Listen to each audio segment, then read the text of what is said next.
trying to win. Too many losses. Smoke like I smoke. Who wanna spar a few rounds, boy, my stamina great. Once you get trapped behind these bars, you can't escape. I'm dropping these philosophies that y'all should try adopting. Running from the law, no, running from the law, but you cross me. Snakes in the grass, learn how to move or they rattle. Too many losses, be a light and you can prove it's a shadow. Yo, I walk through the streets like the grand wizard of poetry, and your boy got that bling, so nigga just knows me. Only God knows. Yeah.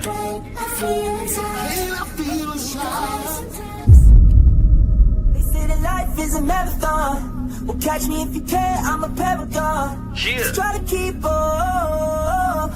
Try to keep up.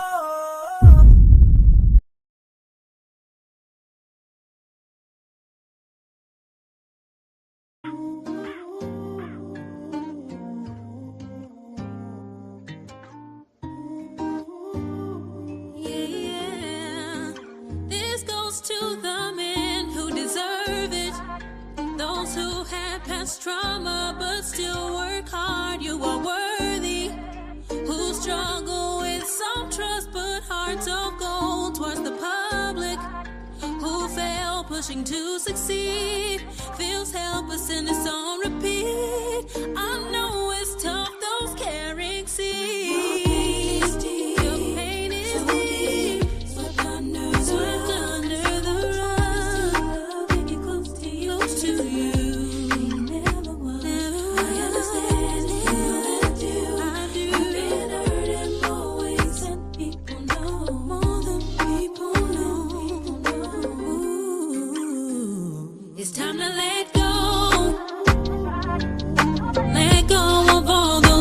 That's been weighing you down. Can't get on with your life cause you're mentally drowned. It's time to let go. Let go. This goes to all of the women, those who deserve it too. Abandoned, mistreated, controlled and abused. It's hard for you to go forward, and you know that's true. It's starting to affect your journey. It's hard for you to be you.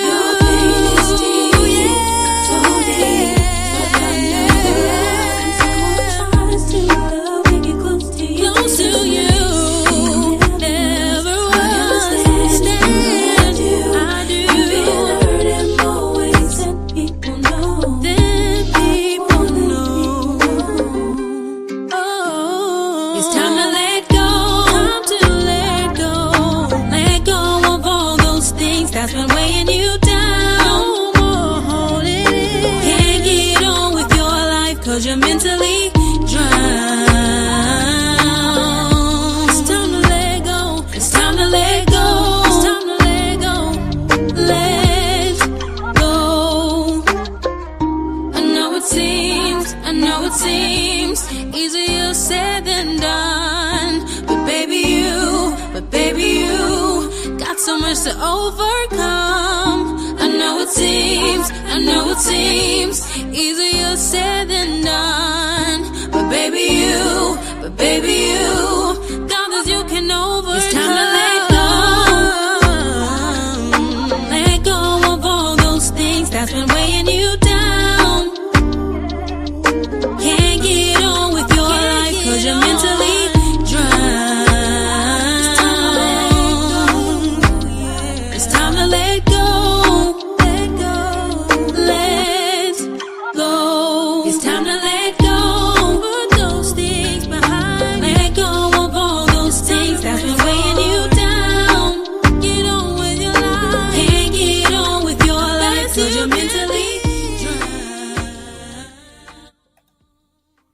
All right. Shabbat Shalom, family.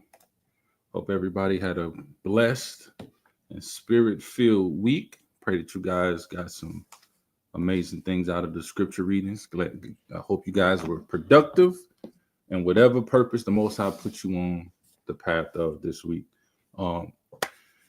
It's your boy Silent Prophet. I know we started a little bit late, but this is Shabbat Talk.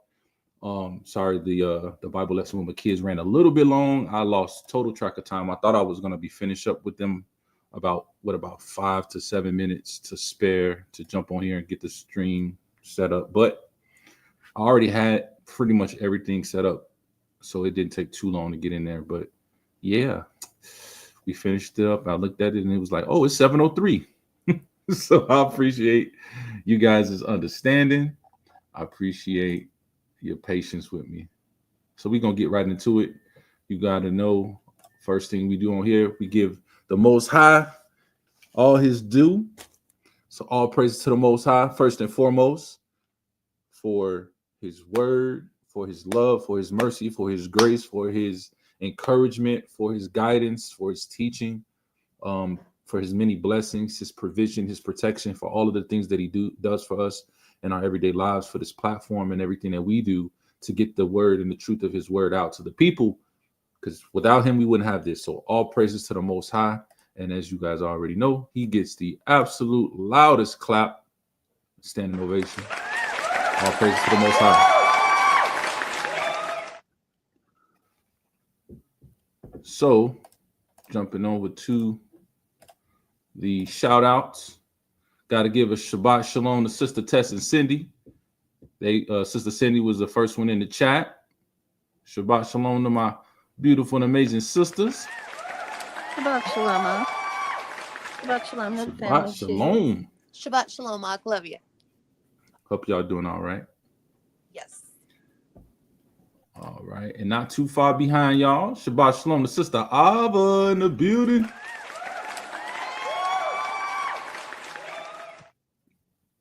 Excuse me.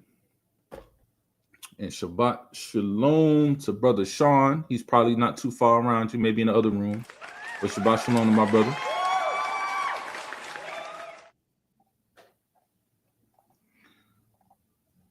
Shabbat Shalom to my rib, Sister Ebony. Happy Sabbath. Happy Sabbath.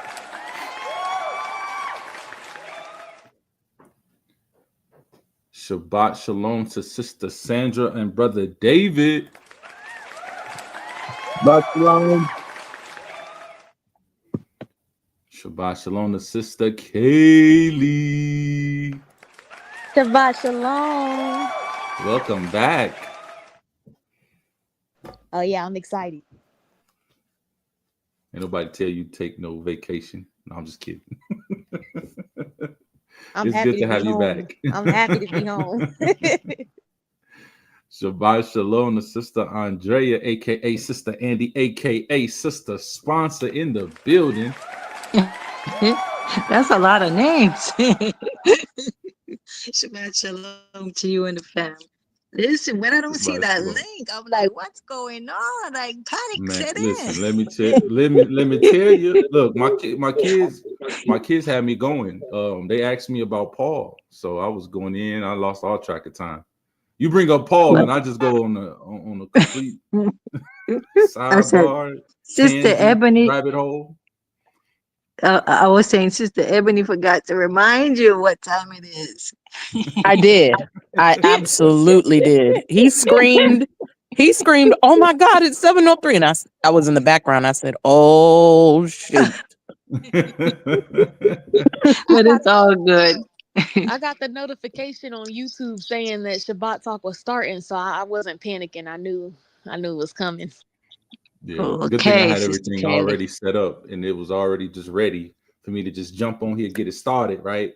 You know, but all praises. It was a good lesson with the kids, and I just got to give all praise to the Most High, because I'm letting my kids say what they want to learn, right? And certain Bible lessons. So whatever they're thinking of, whatever questions they have, whatever they want to learn, I let them ask it. And one of the my son asked 3 different ones. I wasn't going to be able to tackle all 3 in that short amount of time. But one of them was about understanding Paul's letters, understanding how to read them, understanding how to get to the true context. And obviously, you know, this is a 9-year-old and a 13-year-old. So I was trying to figure out a way to explain that in a way that they would get and grasp and be able to apply it. And the way that the Most High just gave me the idea to do what I did, like it's just, I just got, if you guys understood like what happened, like you will understand, like it was nobody but him. So all praises. It went a little longer, but it was, trust me, it was worth it. It was definitely worth it. So all praises. And let's see if I know she's probably there. She ain't put a comment in there, but I talked to her earlier today. So I'm gonna give Sister Jasmine a Shabbat Shalom.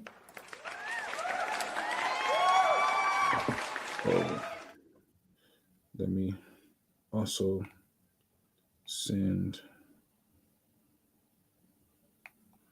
that too. Okay, so I sent that. Shabbat Shalom to Sister Aaliyah. Welcome back. Welcome back. And Professor S will be here in a minute. Yeah. But hold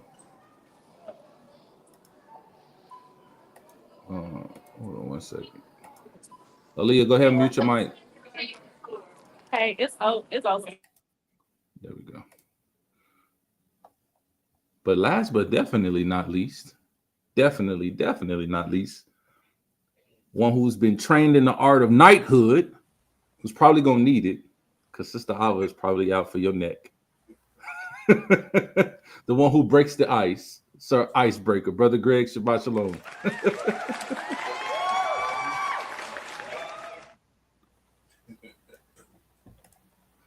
I think you might be on the other mic, my brother.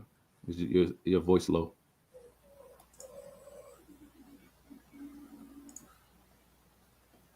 Okay, there we go. Better? Yep, much better. Shabbat Shalom, brother, and to the family, and Sister Ava. She gonna get you. She gonna get you. As soon as she pop up, I'm about to hit let in so she can get you. But glad everybody could be here. So this week we had Joshua 16:3 to 17:6, Proverbs 20:7 through 26, and in Psalms chapters 106 to 108. 108 wasn't that long, but 106 and 107 was decently long. But look at it already. Already. Sir Icebreaker, would you like to resume your normal duties of breaking the ice?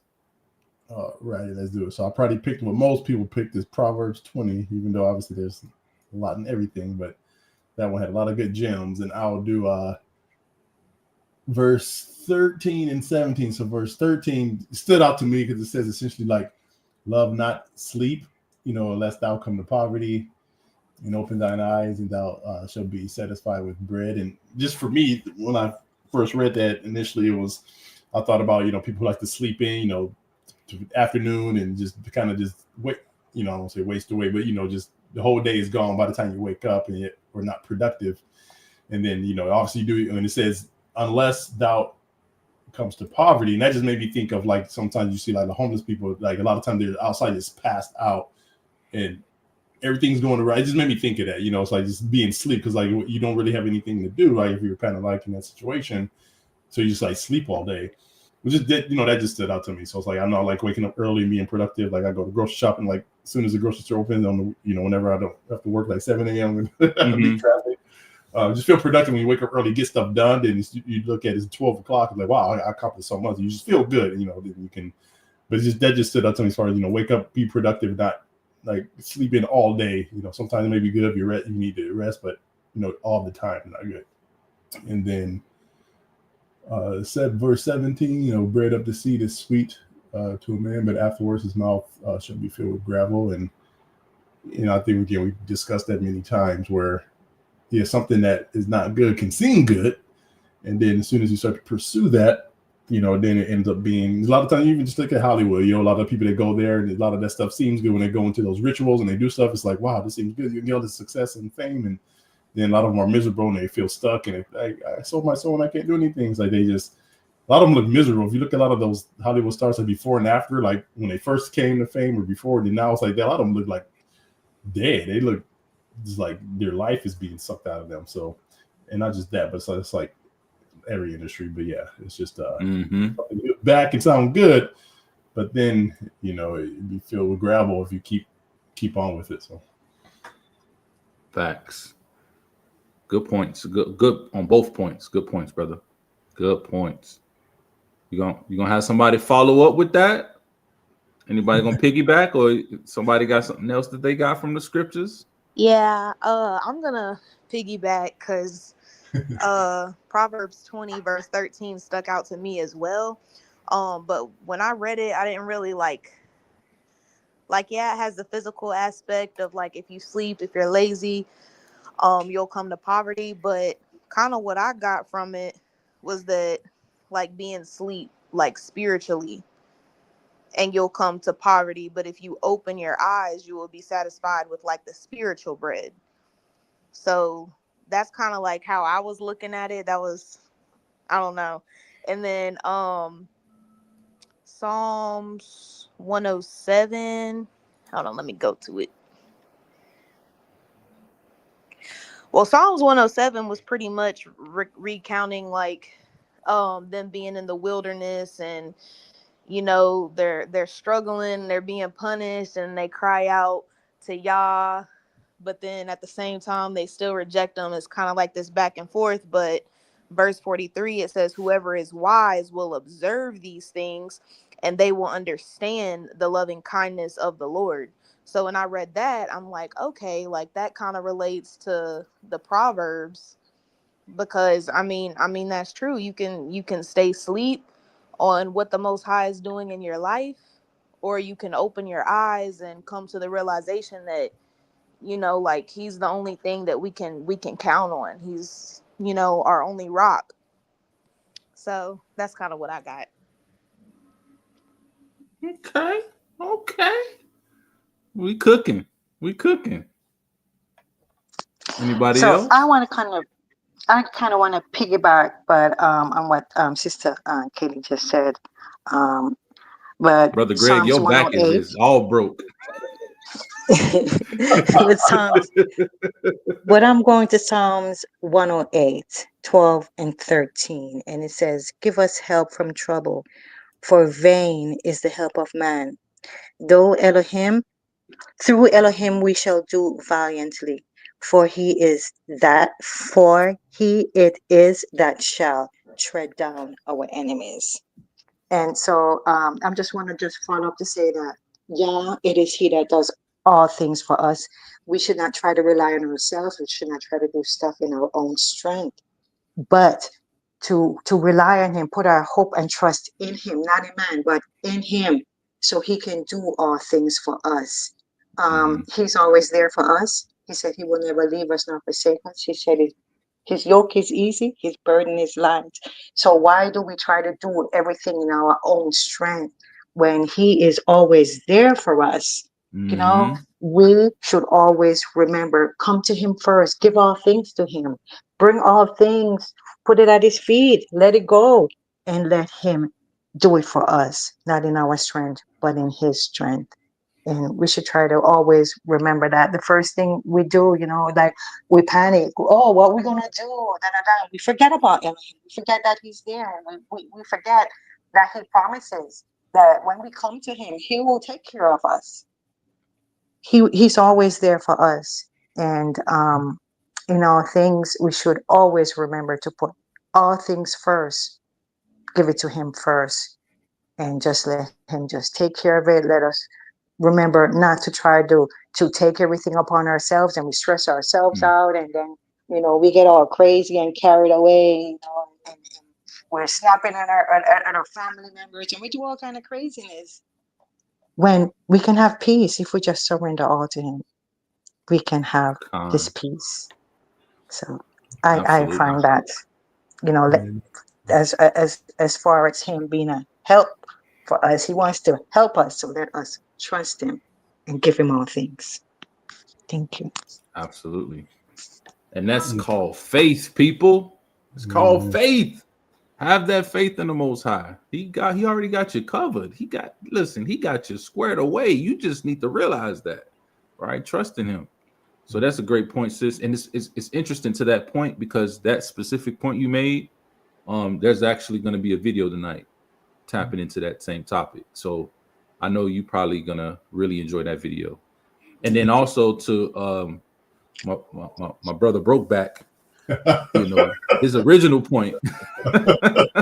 It's just a sister Alba Chad. I was calling somebody fat. I wasn't calling my sister fat. If you had a point and somebody piggybacked off of that point, and then somebody piggybacked off that point, the weight's starting to get heavy on brother Greg. Huh? That's all I'm saying. But I'm gonna add a little bit more weight on the top of that. Your original point about falling asleep and dealing with poverty.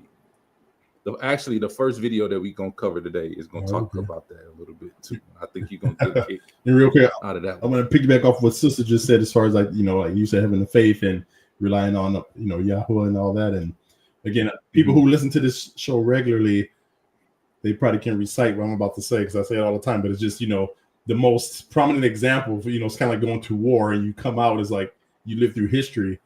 But again, back in the 2020 stuff, obviously I know how to say stuff right, but when that whole thing happened and it's like the job's like, you got to do this or no more job, a lot of people, what if the first thing you do have fear because of livelihood? How can I pay my bills? How can I do this? Yep. So I got to do I got to do it. And I had no idea what I was gonna do, but I knew that I was gonna do that. Like I knew, I was like, yeah, you showed me this for a reason. I am going to listen to you. Yeah, I might lose everything, my house, all this stuff, but I just stayed. I said, I'm not doing that. And then he led me to a channel called Healthy American, which did the exemptions, and I did that, follow exactly, got approved, all. And again, I had no idea what I was going to do, but I knew I was going to do that, and he took care of me through that whole thing, and didn't have to do the Satan stuff. So, serum. Absolutely, great point, brother. Great point. You gotta have. Here's the thing. It sounds simple, and I'm not trying to sound super profound when I say this, y'all. I promise y'all I'm not. But it comes down to this: you gotta have more faith in Him than in the circumstance itself. You got to have more faith in Him than in the supposed consequences that you're afraid of. You got to have more faith in Him than fear in whatever else is going on, right? Like what he just said in 2020 when everything went down, people were afraid of losing their jobs. People were afraid of being able to travel and go visit their loved ones. A lot of whose loved ones was like elderly, right? There's a lot of different things that people were using for leverage during that time. And for whatever reason, in the moment, your fear or your concern or your worry about what is going to happen if I don't was greater than your fear in the Almighty Creator. So think about it. You got to have more faith than fear. You know what I'm saying? Yeah, man. When emotion is high, intelligence is low. That's something I always keep with me. I learned that some years ago. Absolutely. Another a little. Shout out. Oh, hold on one second. I want to give a quick shout out to Sister Jocelyn, Sister Chakma, Shabbat Shalom, sis. Link I sent you on Messenger, and then you can come and join the panel live on here. So just check your inbox. And then and real quick, Shabbat Shalom to my A1 Day One, my co-host, Professor S, my brother from another mother. Shabbat Shalom, brother.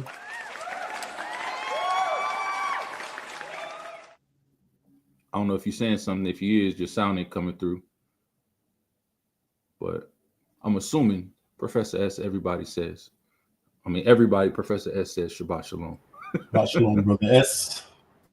Maybe back out and come back in, and maybe it'll clear up your audio. But go ahead, Sister Andy. I heard something recently on what you're saying about faith, and it goes something like this: if an atheist believe in the Big Bang Theory. How much faith Mhm. does it take to believe in that? Just think about that. It has to take a lot of faith to believe. They don't have faith. They say they don't have faith, but it has to take a lot of faith to believe that we came from nothing rather than we have a creator that created us. Yep. It sounds kind of a weird, but if you think about it, it makes sense. You know, those people, in a way, that's demonstrating faith, and we should have faith like that in our creator. It just sounds strange, you know, but when you think about it, it makes sense. They believe in nothing, but a big bang, and we're here, and we were created by Elohim. We were created, and they were to believe that we just poof, and we're here, and they believe that. How much faith should we have? I like to say that atheism is one of the most powerful forms of religion. It's one of the biggest religions. You know how? Listen, you got these different small groups here, right? And everybody believes in things different, right? But they're passionate about what they believe, even if they're wrong, right? But they believe on something, and they're passionate about it. And then you have this big, massive group of people who like, I'm going to cop out. I don't believe in anything, but I'm going to be faithful in that. Like, it takes faith to do that. Like, the Big Bang Theory makes zero sense on any kind of level, even the scientific level. It doesn't make any sense, but they hold on to it. So great point, sis. Professor S, are you do you have your audio back? Maybe not.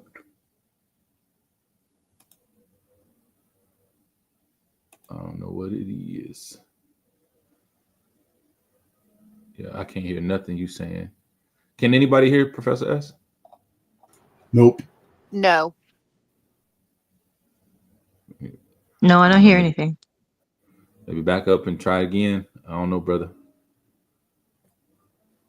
But as long as you can hear, I guess. But I really would like you to get your audio because you give great feedback and dialogue and add it to the discussion. So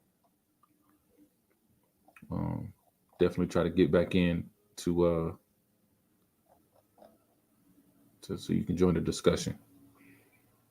But anybody else would like to share what they got from this week's scripture reading?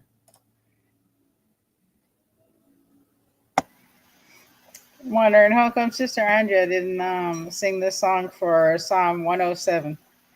We're not going to sing today. It's your turn, Sister Ava. Your turn. Oh man, you're the singest round here. I will join. I'm just the backup.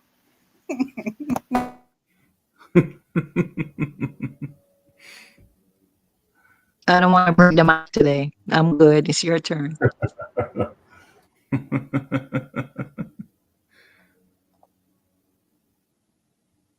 All right. Anybody before we move on to next week? Anybody else? Whoops, I was talking. I didn't realize I muted the button. Sorry. It's like, why is this brother so rude? I'm talking. All right. So in Proverbs 20, I'm glad you guys picked up on number 13 because that was the first one that was that stood out to me about laziness. So I'll just move on to 22. It says, do not say, I will recompense evil. Wait for the Most High, and He will save you. And Psalm 106, as to what Sister Kaylee was saying as well, it was going over, you know, how we dealt with Yah when we came out, when we were brought out into the wilderness, everything that He'd done for them, and how they know that even though they saw all those things, they actually experienced all the miracles. You know, they went back to complaining. It says they soon forgot His works. They did not wait for His counsel, but lusted exceedingly in the wilderness and tested Yah in the desert. Another section, it says, then they despised the land. They did not believe His word, but complained in their tents and did not heed the voice of the Most High. And for me, you know, it's easy when you read when you're reading, and you especially read about this time for people, it's easy for me to get into judging. It's like you saw all that stuff and then you still complain. It's like you just saw this thing, you just saw the water come out of the rock, you just saw the 10 plagues and how you didn't experience that stuff, and you saw what the Egyptians went through. You saw part the sea. You walked through it, saw all the whales and all the seahorses and everything up on the sides, and you walked through it, and yet you still lost your faith in the Most High when testing was brought to you. And quickly enough, the Father shows me my hypocrisy when I get to judging my ancestors in that way, because I lose my faith in Yah every day. I'm sure there are things I do to him that make him sad, after he gives me so much, wakes me up, gives me the breath that I have, gives me the strength that I have. When I'm feeling lonely, he will send something or send someone to remind me that he's there, even though I don't physically see him, he is there, and he understands my sadness, understands, my joy, the things that I go through. But something that is an example of me in my forgetfulness is that you guys know that I'm working on taking off weight. I already took off 50 pounds and I'm another 30 to 50 to work on. And sometimes at night, I get stressed out because I'm doing chores. I'm supposed to be going to my bed to get enough sleep, but I'm still finding more and more things to do. And I listen to this thought that I need something to eat. I want to do intermittent fasting and I'm not hungry, but because I'm stressed or I'm bored and I'm working on stuff and I'm like, oh, well, I'm not going to bed for another few hours, I can eat something. So at midnight, I'm here making a cup of rice, or I'm dreaming of potato chips. I don't need it. I'm not hungry. And it's like, I give into it and go and make that pot of rice and I sit there and eat. And while I'm eating it, I'm like, you didn't need that. You could have waited. You could have just gone to your bed. And it reminds me of how I lost my faith in the Most High. It reminds me that here you are. Yah has done all this for you. You've lost this much weight and you're going to wreck it over this foolish feeling that you're not even really hungry. So it shows me that I've lost my lack of faith in the Most High. You could have simply just gone to your bed and not done that thing. You didn't have to give in to the temptation. So it's not the same sin. I understand that. It's not the same weight, but it still matters because sin separates us from Yah. No matter how great it is, no matter how small it is, it separates us from the Most High. And I need to remember that when I get these reminders. And something that stood out to Sean, even though you didn't want me to share it, was Proverbs 20, verse 29. The glory of young men is their strength, and the splendor of old men is their gray head. So when he heard that one, he's like, you heard that, mother? There's no need to be ashamed of the gray hair.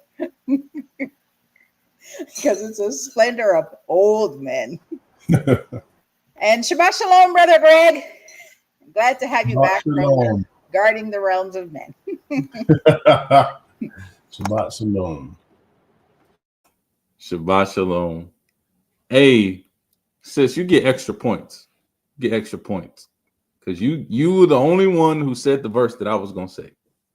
Yay! Proverbs 20, verse 22. When you said 22, I double looked. I said, oh, she got me. I got away with it last week. Brother Greg wasn't on there. He was normally an extra person to add on there. But when he said Proverbs, I was like, oh, got a little worried. But yeah, you was the only one. But to your points. Great points. I shared that with you, sis. I've said this multiple times over the course of Shabbat talks and other things like that, to where when you see that we get faith from, the things that Abba has done for us. We get faith from reading the things that happened right in the scriptures, all of the things like that. But it hits different when you're one of the people that were there, that, like you say, walked through the Red Sea and saw the whales and stuff on the side, right? You saw the pillar of fire at night, the cloud by day. You saw the fact that your clothes didn't get worn, right? Your sandals didn't get worn out the wandering the desert for 40 years. Like, you saw these types of things. You saw all the plagues of Egypt, or whatever many of the miraculous things that happen in the scriptures. You were present, and yet you still went against. You still didn't, you still were stiff-necked, right? That boggles my mind to an extent. But then there's the other part of it, and where I have to agree with Brother David. He says, I understand, sister, easy to judge and forget all of our miracles and blessings. Are we any better than those in the wilderness? Probably not. And that also brings to mind Luke 16, and at the end where he's like, send, don't worry about me, but send it to my 5 brothers. If you come back from the dead and tell them, then they'll believe, they'll change their ways, right? And he said, listen, they got the prophets, right? They got the law and the prophets. If they don't believe the law and the prophets, then they ain't gonna believe even if somebody come back from the dead and tell them, right? And that kind of like plays into this whole notion here. Is we think, like, I feel it my whole heart, like if I was to just see some of those miraculous things with my own eyeballs, that it would just put my faith on supercharge, a whole nother level, and nothing could falter it, right? I would not be shaken in any way, shape, or form. But we just like Israel. We want to say we better than Israel, just like we want to say we more advanced than them ancient civilizations, but they still got stuff that we can't even crack. We can't even figure out. You know what I mean? So there probably is a little bit of like arrogance and entitlement to it, right? They were living this book, but we have the book with all the answers to the test. So we probably feel like we better. I don't know. I'm just saying. But that's a great point, sis. I definitely agree with it. Again, I don't know if you heard Sister Aaliyah, but Shabbat Shalom to you. Shabbat Shalom. But great point, Sister Ava. And then to your original point, I got to piggyback off you a little bit here because you stole my verse. Verse 22. I just want to point out that this notion is something that isn't new, right? What it says in verse 22, say not thou, I will recompense evil, but wait on the Most High, and he shall save thee. This is the same thing he's saying in Deuteronomy 32 and 35. For vengeance is mine, saith the Most High, right? And then again, Paul quotes Deuteronomy in Romans 12 and 19, right? Vengeance is mine. So when he tells us don't recompense evil for evil and trying to get this revenge is the Most High's.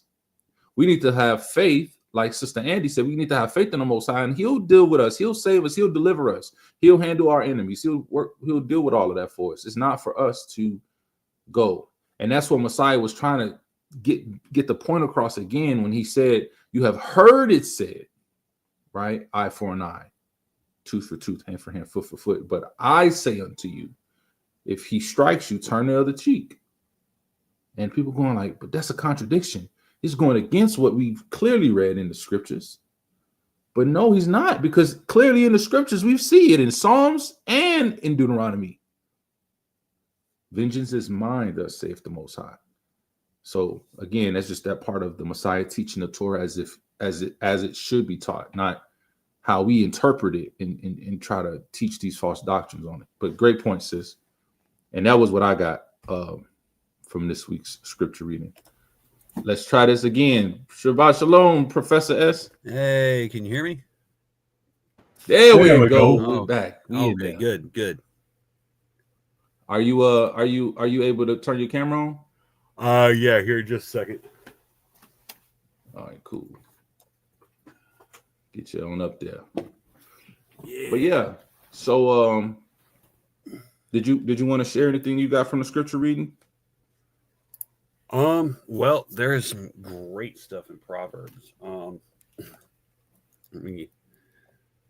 me I don't know if anyone's already said something about this.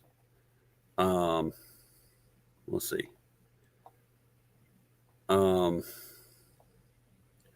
Where was it?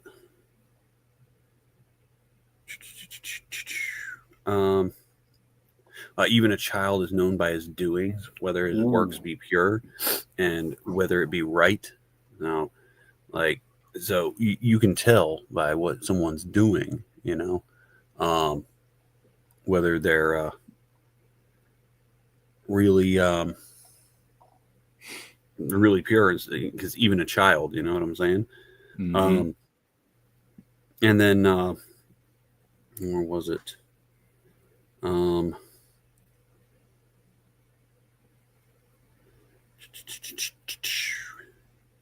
That's a good point. 2017, bread of deceit is sweet to a man, but afterwards his mouth is filled with gravel.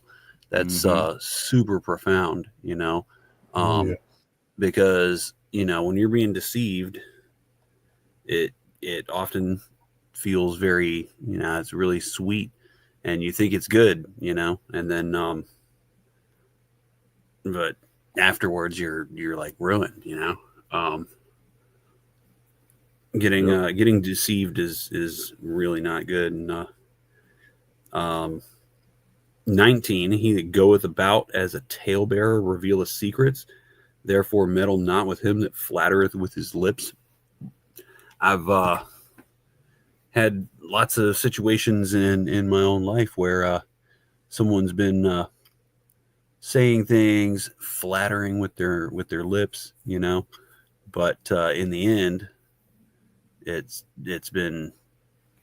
basically been that they were really a talebearer, and it ended up being that they were being deceitful, you know, because most of the time when you're flattering people, they're getting deceived, you know. Yep. Great minds think alike. Who made that point about the bread? Me, 17. Yeah. Yep. Yep. There you go. You and Brother Greg are kindred spirits today. Go Professor S. But it's okay, because me and Sister Ava kindred spirits. We right there. So what's up? What's up? No, I was going to say, to the point that Sister Ava brought up, and you touched on exact same conversation I had with my mom and sister this past Saturday, just about them seeing it with their eyes, not being grateful. It was like, you know, it's just like same conversation. It was crazy. Like, wow, it's exactly the same conversation we had this past weekend. Yeah. Professor S, if you want to put on your camera. Yeah, just a sec. We roll right on into it. Anybody else with any last minute comments on this week's scripture reading? I know we went a little long, but it's okay.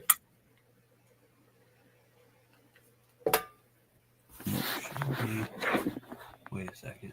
All right. We will go on over to next week. Next week, we got Joshua 17:7 through 18:2, Proverbs 20:27 through 21:16, and Psalms 109 through 111. 109 through 111.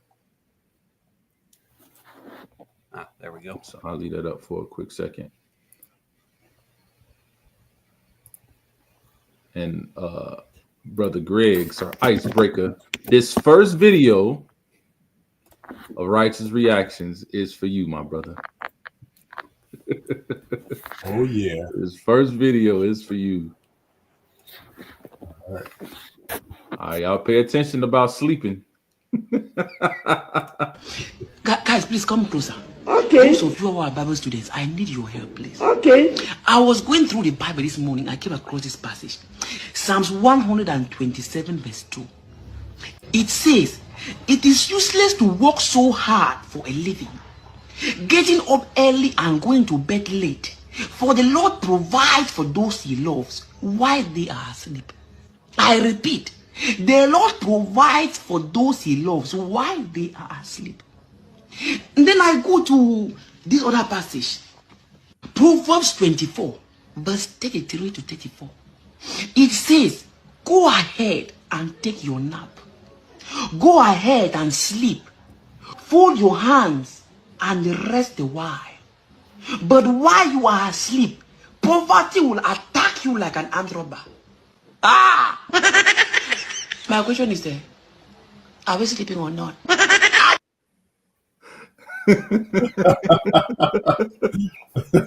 That's funny. That's pretty funny.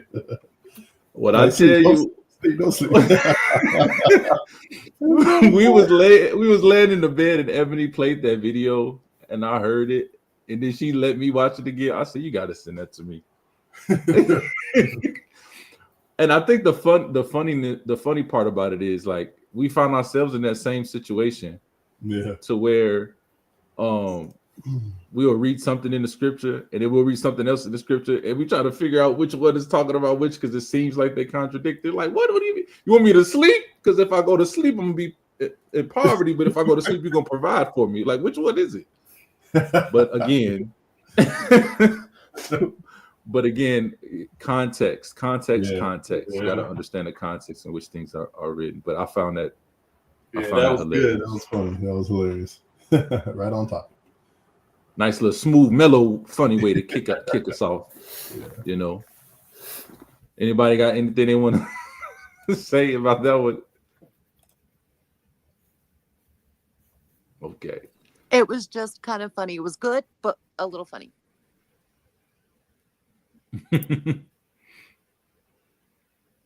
All right, this next one. Your mom and father? I was hoping this question wasn't asked. Mostly my mom, but as far as father figure, there were so many, and I'm not trying to put my mom out there. So, Mom, if you see this podcast, I am so sorry, and I do love you. Hey, she loves you. She loves you, Mom. It was just so many. Even though you was in the streets. No, she maybe a little bit. She wasn't. My mom's dad wasn't in her life, and my dad wasn't in mine, and so. You're fine. Yeah, get her a tissue. Get her a tissue. Moms turn their daughters into women, and they turn their sons into adults. Fathers turn their daughters into ladies, and fathers turn their sons into men. The reason why is because fathers instill chastity into his daughters, which then makes her a lady. The reason why is because fathers instill discipline and decisiveness and integrity into his son, which turns him into a man.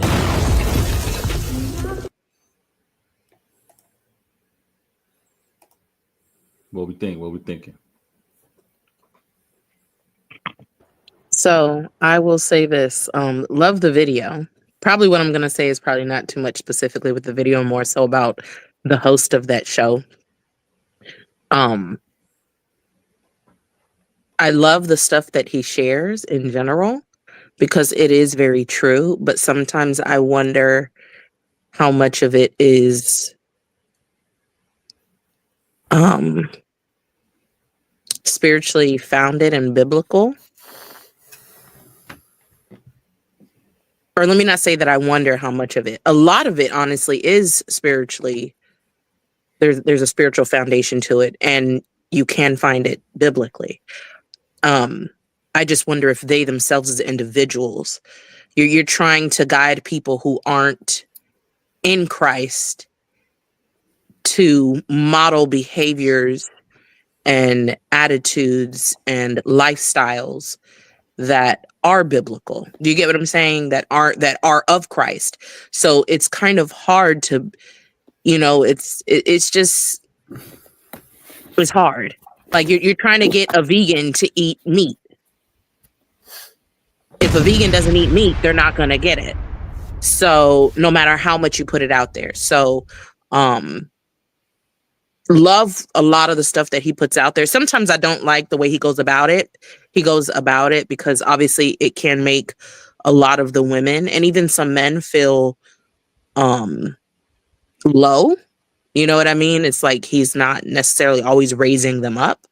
But I just think it's, I love the information that he shares because it is a lot of it. I'm not going to say 100% of everything that he puts out there is on point, but a very good chunk of it is. I ain't know somebody was gonna go there, but I'm glad you did. I'm glad you did. I'm glad you went there. I agree, wholeheartedly, and not because you're my rib, but because you're right on this one. You're right, rib. When you hear him speak, and like you said, the brother does have a lot of good content, which is why I'm selective about which pieces of his content that I'll share on this. But when he speaks, even if some of the stuff is in alignment, let me put it like this. Some of the stuff he says is not that it's in alignment with the Torah or with the scriptures because he's spiritual or because he believes. Some of the stuff he says is just true, and we know that the scriptures are true, but that doesn't. I can tell you by listening to him. I don't know this brother, but I can tell you by listening to some of the things that he says, it's not necessarily coming from that perspective. Correct. So, That's what, that's what I meant. That's exactly what I meant. That the stuff he says, there is a scriptural or biblical or Christ-like foundation to it. Not to say that he himself is in Christ. Or that the people he's speaking to, but absolutely. That's why I say I agree with you, because you can get a sense of someone's spirit and their fruit by listening to what they say and how they engage. And it's okay to have tough love, right? I'm all for tough love, but there needs to be a degree of charity, a degree of love, a degree of compassion that's shared with brothers and sisters too at the same time. So.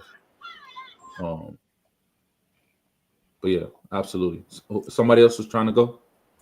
Yeah, I was just gonna say, my take on it was it would just be more from a general perspective. As far as I definitely do believe that a household has the best chance of raising good kids with a mom and dad in the house, and not just the mom and dad, but a mom and dad that's spiritually and biblically sound that can instill those values in their kids. Because even, let's say they're not, scripturally sound and mom and dad in the house. Yeah, obviously no family is perfect. Kids can still grow up jacked up regardless. But I do believe they have like a mom and dad again that's anchored in the scripture, and then because again, this is a conversation I have with my mom and sister this past weekend. I was asking my mom, how does she kind of get her faith? Her dad was a Muslim.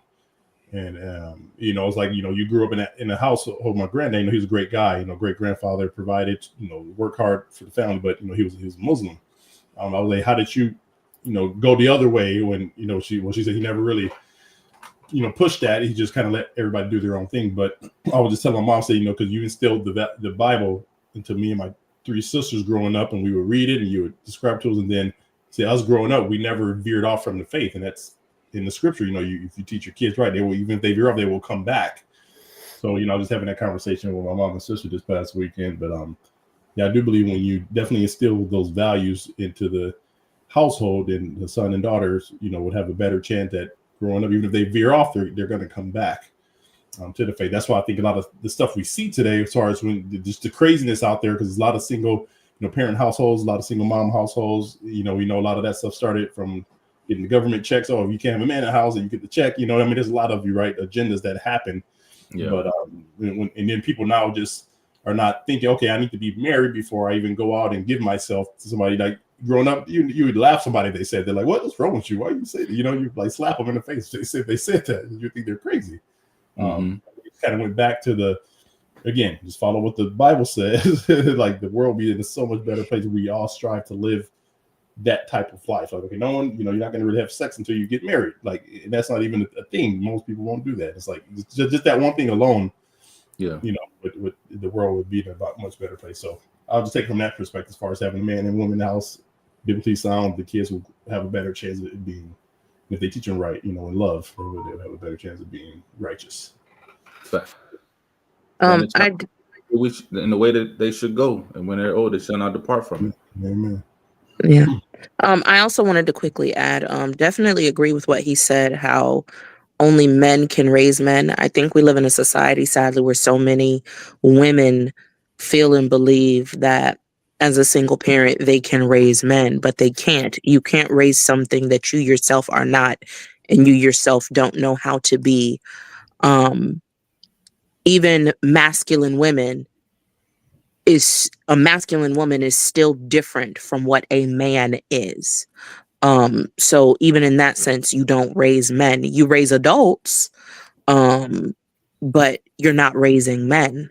I think also what's sad though too, in the same sense, is single women, single parents that are women, they can raise women, but they can't raise wives.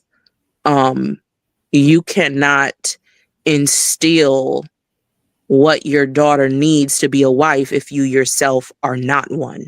I will say an exception to this rule obviously can be a single mom who is widowed, because mind you, she's not divorced. She is now a single mom due to her spouse passing, and the years of experience obviously that she had while she was married, she can share those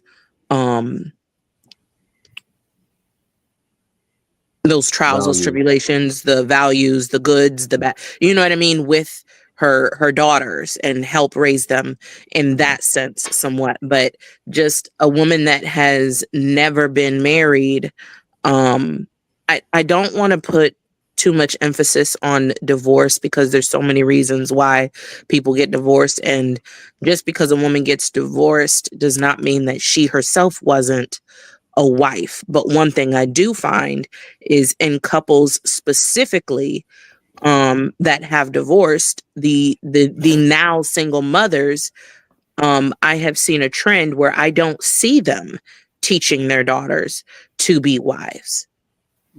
Right. Also, you know, so it's, I don't know, it's a, you know, the system is rigged and there's so many moving parts. And I think everyone needs to obviously find the piece that they play or the role that they play and figure out how to get away from the societal pressures of, you know, this whole, I need to be either an independent woman or I'm just going to raise my kids on my own, or like heal from what you need to heal from and then figure out how to learn to be the best version of you. So that way, if you do want marriage, if you do want a family, regardless of where you come from, you can still wind up there. Yeah.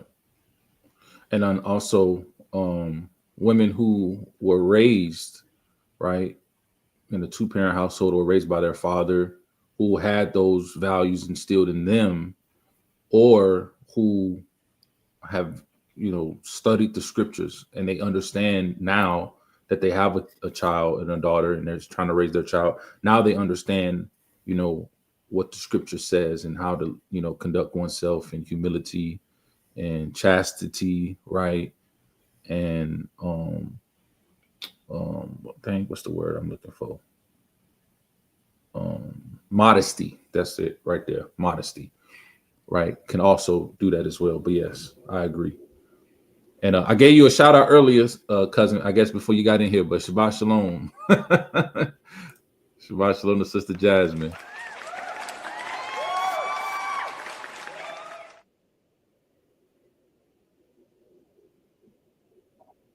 You. Okay. So I just wanted to, I didn't know where we're going to go down this line. I would have loved to share something that I learned this week from ministry. It was breaking down the Hebrew words ish and isha, is, you know, man and woman or man and wife. And I'm not going to do a very good job of this. I wish I had the clip with me. But it was saying basically, you know, ish means man, you know, isha is just ish with the a at the end. And just in plain layman terms, for me to explain it, is that the a is like the ya part. So when you have a relationship, it's not just you and a woman, you know, it's intended that ya be in that relationship as well. And when you separate ya from there, the actual meaning of that end part of the word is fire. So when you take ya out of that relationship, that's what you get is fire in the relationship, or the destruction of the relationship. So he is meant, even in the Hebrew meaning of the word, to be in that relationship. So it's not just the man and woman, having sex, having children, going about how they believe they should raise a child, but they both should be in submission to Yah and include Yah in that relationship in order for it to flourish the way that He intended for families to flourish. And as a divorced one myself, I have to deal with the consequences of my choices all the time. Even just as a human being, but this is something that that I'm sensitive about.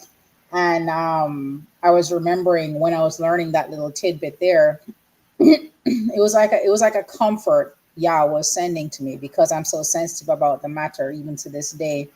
Mm-hmm. Is that He works things out for your good in all things. Sometimes I'm like, should I have stayed in that relationship? Because you hear this that children turn out better when there is a two-parent household and so on. But what you come to realize is that if Yah is not in that household, if He's not in that relationship, if those two people individually are not seeking Yah to better themselves so that they can be the best man in that relationship, and the woman can be the best woman in that relationship, it's not going to work. So just bearing on the statistics that there should be a man and a woman, it doesn't mean anything, because if the man himself is not righteous, he's not going to raise a righteous son. He's not going to raise a righteous man. If a woman is not righteous, she's not going to raise a righteous daughter, kind of thing. So the most important thing is that Yah has to be in that relationship, and is what helps me to move forward, because I can get sad about that sometimes. I try to stick to what the Proverbs and Sirach talk about in trying to choose a partner. It's not that well. I'm just I just don't want to deal with men. It's that if I don't believe that Yah has put someone forward to me to even consider that, then I'm not going to go down that path just because I'm lonely or whatever. I've already been through a relationship. I've already had a son and watched him grow up, and the things that I have been lacking in and the things I wish that I had for him, and I don't want to repeat that. And so it makes me very choosy. It's like, well, aren't you lonely? I'm not lonely in the sense that I need to have somebody and feel sorry for myself. Yeah, sometimes you see couples and you're like, you wish you had that, but you don't know what they're going through. It doesn't mean that you're going to automatically be happy. And so That part. Exactly. I choose to just focus on Yah, and I'm not, praying that, oh yeah, please provide somebody for me. Please provide somebody for me. It just lead me in everything that I'm doing, and the things that I get sad about and I wish that my son had. I see so many times, like even in Shabbat, where I pray to the Father that He will open up the Word for Sean, even more than for myself. And all the time, just in his speech, I see that the Father is providing that for him. I may not be able to show him how to use an axe. Yeah, I can show him how to use a drill, and I can show him how to build certain things, but it's lacking. It's definitely lacking. There are things that women care about that men don't care about, that my son will be more sensitive to because I'm sensitive to those things. But it might be a little off balance with his wife. And I always tell him, Sean, don't focus on who I am. Don't focus on who she is. Focus on who Yah wants you to be. Just stay in the Word, stay in His law, please the Most High, and always refer to the Torah when you're raising your children. And don't blame others for the things that you go through. It is such a trauma to look back in your past and think, well, my parents didn't give me this, and so this is why I am this way. When if Yah grants us resurrection, we can't blame our parents for who we were not and the things we didn't have and all the trauma that we have in our brain, because He gave us the Word. We can go to Dollar Tree and buy a Bible for $1. So we can't blame other people. I don't get to blame my husband for the things that my son lacks. Instead, I have to focus on what Yah is providing that I cannot provide, And I see every day where he is continuously working on him. He heals him in certain ways that I can't help. I get so frustrated when I can't help him with certain things. And it's just all the while, Yah is reminding me, I am here. Just focus on me. So I just want to encourage anybody else who might be in that situation. Don't worry about what Rome says. Focus on Yah. As long as you're focusing on the Most High and trying to be a better person for the person that you're put with, or even if you're by yourself, don't worry about everybody else. Just focus on Yah. I wanted to say thank you for sharing that, because I think a lot of times when we go to share our thoughts or how we feel about something, you know, we don't put a pretense to it. And I would hope anyone obviously that knows me knows that I don't believe in staying anything toxic or unhealthy. But for you to make the point that you made, it's very, like, it's 1000% true. If God is not in the midst, it's not going to be good. One thing my mother used to tell me, you know, yes, it's good to have, you know, mom and dad in the home, but if one of them is unhealthy or not good for the child, is it really worth it? What's the point to grow up with an extremely toxic parent in the home? You might as well be by yourself. And even my own mother used to say that to me, you know? So it's very true. You know, if God is not in the midst, if Yah is not in the mix, it's staying in a narcissistic or physically, emotionally, verbally, any kind of abusive, or just, you know, it doesn't even have to be to that extreme level, but just someone who doesn't know how to communicate well. And you know what I mean? Because our children pick up on all of these habits. Now, I'm not telling everyone run and go get a divorce. You chose who you chose for a reason, so try and figure it out before you get there. But you know what I mean? Especially in your case, I'm glad that you shared that, because obviously I would personally, like, yes, statistics are great, but we're not going to just go and say, well, because the statistic says this, let's just stay where we're at. Like, absolutely not. Let's evaluate. Let's take some data, and then let's move forward with a plan, whatever that plan is. Yeah, yes, it's great point, and thank you for sharing.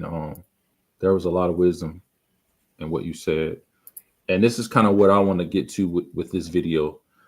My point about playing this video was actually the opposite of what the obvious actual purpose of the video is. And what I mean by that is there's a big movement, a massive influx of these videos on social media of these different men or high value men. And they got all the young women around them, and they have the little podcast, and then they're asking questions or they're debating these women, and they have these little clips and snippets where they're like putting these women in their place. And not saying that a lot of what they're saying isn't true, right? One of the popular questions is, if all the men disappeared today, like, what would women do, kind of thing. I get the point of those, because it's basically they're trying to raise awareness of the importance of men and how, you know, men should be not only understood, but how a woman should think in regards to her own personal choices regarding men, right? I get that aspect, but I don't see enough content of, and I'm not saying that they're not out there, but that's not what's flooding the Facebook timelines and the YouTube and the Instagram. I'm not seeing enough of the opposite of holding men accountable. I'm not seeing enough of men with men and saying, hey, you know, you're saying that you have these childhood traumas from your mother, but your mother was a single mom. Where was your father? Where was he? And not just copying to the point of, well, my mom cheated on him, or my mom did this, or my mom, and the blame is being pushed to the woman. But ultimately, right, who is the head? It's the man, right? Who's supposed to have the authority? Who's supposed to lead the household? Who's supposed to lead the family? It's the man. right? When you go all the way back to the beginning, you had who was in the garden? Who got created and put in the garden? Adam, right? And the Most High put him in charge of the garden, and he gave him a job, and he gave him an appointment before Eve was even created. So what was established first was with man, and then woman came to be a helpmeet to the man. So we can't, as men, and I'm talking to my brothers here, we can't as men just try to nonchalantly pass the buck over to the women. Do women need to be held accountable? Absolutely. But we do too. We have to lead. A lot of these situations, some of them are out of our control. I understand. There's a systematic agenda to remove the men from the home. I understand this. That's not what I'm talking about. But there's situations where we fail as leaders and we cause different varying degrees of damage and trauma to our families, whether it's to our spouses or to our children. And if our spouses take that with them and they go to their next relationship and they are now damaged and trauma filled, and they're causing issues in that relationship because of our lack of leadership, or maybe our lack of leadership caused them to not want to seek another relationship, and now they're just a single parent, that's still an effect. Or our lack of leadership and not guiding and teaching our children, like Brother Greg said, right? Raising them up in the way that they should go. And now they are going through life growing and not living that righteous, set apart life. But it all starts with us as leaders, right? I'm not taking the blame or the accountability away from the women, because our sisters are making bad decisions. But there's a reason why a woman should have a covering from birth to death. There's a reason why, right? So I do see all of, like with the video we just played, he makes a lot of good content, most of which from what I've seen is pointing the finger at the woman, right? And it's not necessarily wrong, but I wanted to make the point that us as men, we have to be leaders. We have to be the ones that are teaching, that are edifying, that are showing that wisdom. Because my wife can tell you, like, a woman who is seeking after the Most High, when they see wisdom in a man, they flock to that, right? I saw a video. I don't have it on here, but I saw a video where the person said that when a man displays wisdom in leadership, he doesn't have to demand his woman to submit to him. And that, I found that so profound, because that's true. You have this alpha male kind of mentality, right, that's going around with men, where a lot of these so-called high value men that make a lot of money, they got a lot of options, are saying, you know, that, oh, because I make over 6 figures, or because I have this business or that business, or I go to the gym and I'm in great shape and I have all of these different options, that women should just cater to me. It's the fact of, you don't have to say something. I don't have this video, but I saw this too. There was a video of like this backyard, there's a bunch of different dogs, right? And there was this one dog attacking the other dog because it was trying to establish its dominance and become the alpha among the group, right? And the dogs that it was attacking, they kind of bowed down and kind of let it do its thing. But then there was this other little dog. Is like, I'm telling you, if you saw this dog, you'd be like, this dog don't look alpha in any way, shape, or form. It looked like the dog from Oliver and Company, or Lady and the Tramp. It was just little mangy looking dog, right?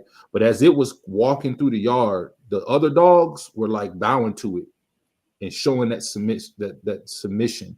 And when the dog got up to the dog that was attacking the other dogs, immediately that dog, even though it was much bigger, it probably, in terms of physicality, could have probably destroyed the alpha dog, but he recognized. But that's what I'm trying to say. Like, sometimes leadership, wisdom, authority don't have to be broadcasted, don't have to be exuded in, hey, look at me, I'm the alpha man, I'm this, I'm that. It's in your character, it's in your fruit, right? And a woman who's wise is gonna be attracted to that in a man, to know that she can be safe, she can be feminine, she can feel comfort and trust that she's being led towards the Most High. But it's not enough content that I'm seeing out there that's focusing on those things. It's actually focusing on the other thing, because I think you're having the peanut butter, but you're missing the jelly. And people need full PB&J sandwiches. They don't just need to be flooded and bombarded, which is one or the other. But that's my point that I want to make on that. And that's why I picked this next video. What it's like to go out here and fix the lives of men while I come back and I have no clue on how to unravel the life that I'm in. I told her, I said, I have stood on stage and I've watched men's lives be transformed instantly. You see it. I see it. And I come home, man, and I can't check out because I gotta check in. Yes, sir. Oh, JB. And coming home, I shouldn't have to check in coming home. And she says, what do you know Adam took a nap and woke up to a wife?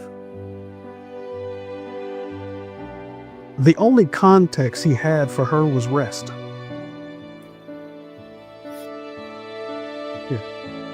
All he knew was rest when he saw her. That's why you're still single. You're not trying to work. You want to rest.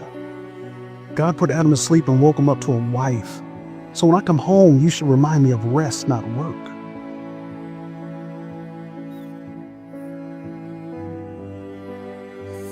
Hey, that's why you're still single, okay? Yeah. Because you work hard enough out there. I don't want to come home to work either. Does that mean that we won't have work to do? Of course. But I don't want you to be my work. I want us to be our work. And bro, and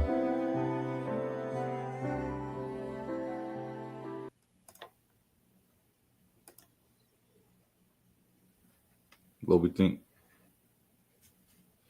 Well, really, it's it's so often these days people have, they come home from, and men and women both, they come home from stressful jobs, and then they come home and their home is equally, if not more stressful, right? And it shouldn't be that way.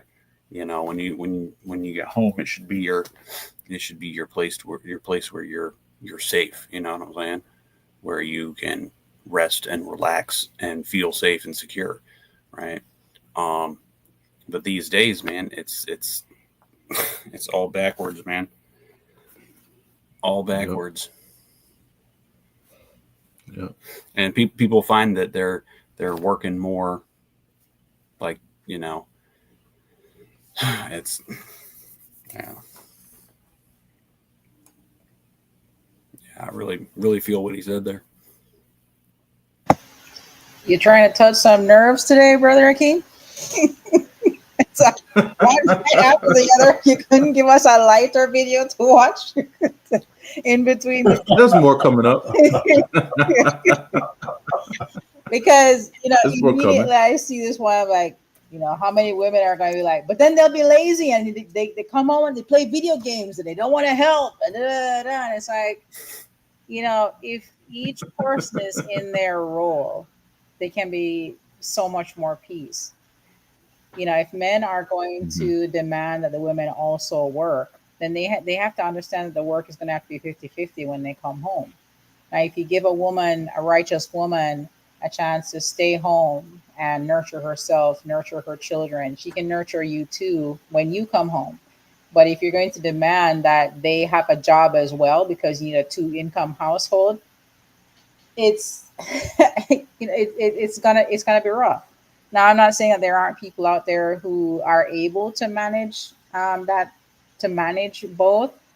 I know it's terrible hard for me. It was hard for me to be in a household where I needed to go to work as well when I wanted to be a stay-at-home mom. I wanted to be able to homeschool in peace. But you're trying to do all those things in that role, but also still have to have the man's role to go out and get the bread as well. And that was heavy difficult. But as soon as you start playing that, I'm like, oh man, how many women would watch this and say, but he needs to help me when he comes home, and I can't go to work too and then come home after work as well. But it's balance and roles is what we need to come back to. That part, that role part, right?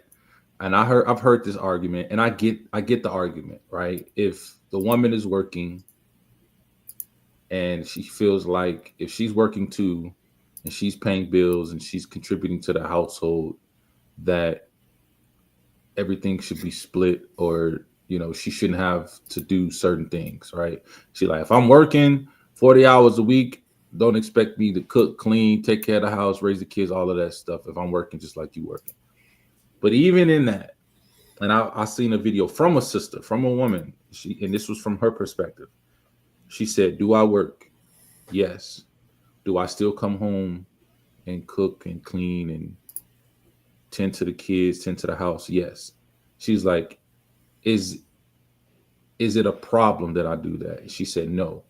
And the reason why she said that was because she said that is her function, right? Now you said something interesting. You said if the man is forcing her, and that's where the issue lies, right? Now, sometimes we just come into seasons and situations to where maybe the man got laid off, maybe something happened to the point where now you need two incomes to make ends meet, and we just got to do what we got to do to get past this season, right? And then whether you work or not is up to you, right?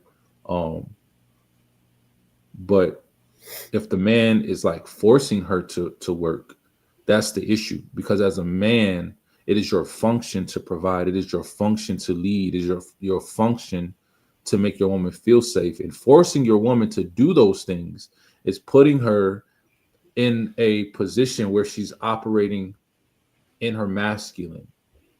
And the longer she stays operating in her masculine, the harder it's going to be to revert to her feminine. Right now, if you give her the choice and say, babe, you don't have to work if you don't want to, because I have this. But if you want to, because you are passionate about what you do, or whatever the case may be, then that's fine. But we shouldn't be forcing people to work outside of their function. But even if you are a sister and you are working, that still does not negate your natural function of being a helpmeet to your husband. Right? You should still be expected to do some of the things that you're expected to do.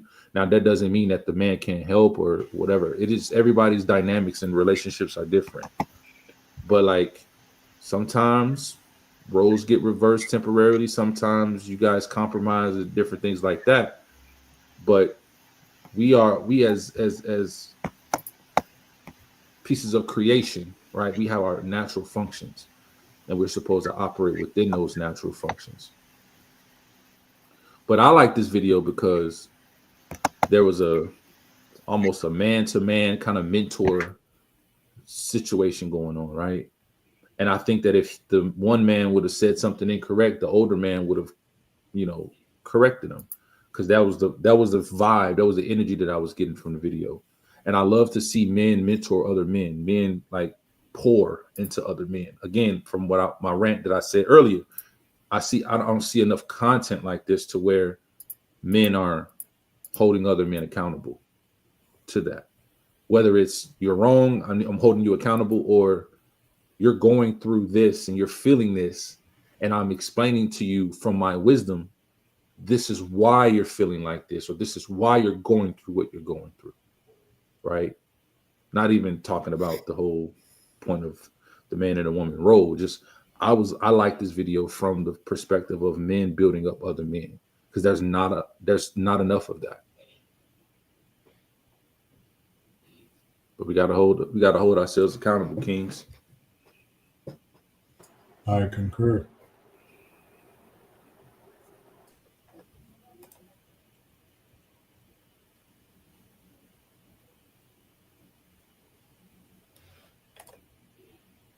Anybody else?